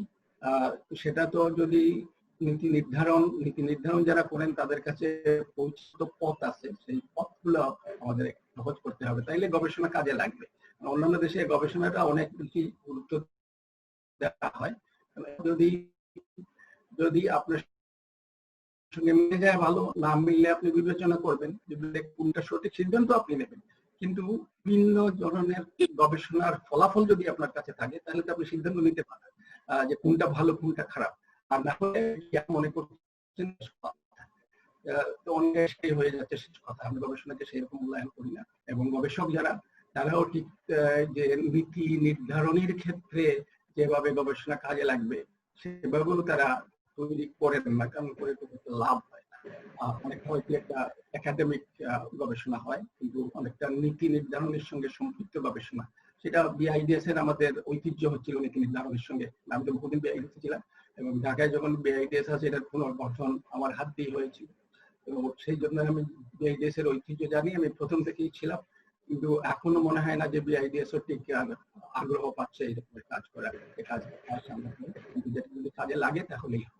তো আমি আশা করছি যে আমরা সবাই মিলে যে এখানে আছি, এই দেশটা আমাদের সবার, আর একার নয়, এই দেশটা সবার। মুক্তিযুদ্ধ হওয়ার বঙ্গবন্ধুর নেতৃত্বে আমরা মুক্তিযুদ্ধ করেছি, সেই দেশকে আমরা সবার জন্য গড়ে তুলবো মুক্তিযুদ্ধের চেতনায়। তো সেজন্য আমাদের সবার যার যার অবস্থান থেকে আমরা কাজ করব, সেই অঙ্গীকার যদি আমাদের থাকে তাহলেই আমরা আমাদের এই কোভিড-19 থেকে উত্তরণ ঘটবে। আমরা আবার ফিরে যাব আমাদের যেরকম পরিস্থিতি এগিয়ে যাচ্ছিল সেখানে, আমাদের সমাজ এগিয়ে যাবে, এবং আমরা আবার বিশ্বে একটা নন্দিত অবস্থায় পৌঁছে যাব, এবং তার থেকে আমরা আস্তে আস্তে মধ্য ইনকাম এবং উন্নত দেশের দিকে যাব। এই জায়গায় এই সময়টাতে আমাদের সবাইকে খুবই গুরুত্বের সঙ্গে নিজের অবস্থান থেকে কাজ করতে হবে। আমি এখানে শেষ করি। আপনাদের সবাই অনেক ধন্যবাদ। আমাদের প্রধান সম্মানিত সচিব আছেন, তাকে আমি ধন্যবাদ জানাচ্ছি আসার জন্য, এবং যেভাবে উনি পরিষ্কার করে রাখলেন ধন্যবাদ জানাচ্ছি। তাতে আদান প্রদান সম্ভব হয়। কেউ কেউ আসে বলেন যে আমি যা করেছি সব ঠিক, এমন ভাবে বলেন আমি করেছি। আপনি আমাদের যে গবেষণা যারা ফলাফল আপনি মূল্যায়ন করেছেন, এবং কিছু কিছু জায়গায় আপনি নতুন তথ্য দিয়েছেন, সেজন্য আপনাকে ধন্যবাদ। আমি আশা করি আপনি এইভাবে চালিয়ে যাবেন, যাতে আপনি সাথে গঠনতন্ত্র আইনটা ভারতের আশেপাশে সব দেশে হয়ে গেছে, কম্বোডিয়া, এই সবগুলো দেশে আছে, আমাদের এখানে একটা হওয়া উচিত। সবাইকে ধন্যবাদ। শেষ করলাম। ধন্যবাদ স্যার আপনাকে। জি স্যার, আপনাকে অনেক ধন্যবাদ। আপনার বক্তব্য আপনি সব সময় বলে থাকেন, আমরাও গুরুত্ব দিই যে নীতি এবং কর্মসূচি যাই থাক, বাস্তবায়নটা কিন্তু সবচেয়ে গুরুত্বপূর্ণ বিষয়। আমরা যেটা পিছিয়ে থাকি, আমরা আশা করব যে আগামী দিনে বাস্তবায়নের অগ্রগতিও ভালো হবে। ধন্যবাদ শ্রদ্ধেয় প্রধান অতিথি, ধন্যবাদ সম্মানিত আলোচক বৃন্দ যারা এসছেন। আমি ধন্যবাদ জানাতে চাই মিডিয়ার যে সমস্ত ভাই উপস্থিত এবং বাইরে আসছে সকল, তার পাশাপাশি বিভিন্ন সকল জেলার থেকে যে সমস্ত প্রতিনিধিরা শুনছেন, ঢাকা নগরের বিভিন্ন জায়গা থেকে যারা শুনছেন দেখছেন, সকলকে ধন্যবাদ জানিয়ে শেষ করার আগে শুধু আরেকবার বলতে চাই, আমরা আবার একটা নির্দিষ্ট সময় পর গবেষণা করব, এই ইস্যু নিয়েই আবার আপনাদের সামনে আসবো। উপস্থিত থাকার জন্য, অংশগ্রহণের জন্য, এবং যারা বক্তব্য রেখেছেন সকলকে ধন্যবাদ জানিয়ে আজকের আমাদের মত বিনিময় সভা এখানেই সমাপ্তি ঘোষণা। ধন্যবাদ। ধন্যবাদ আপনাদের সবাইকে।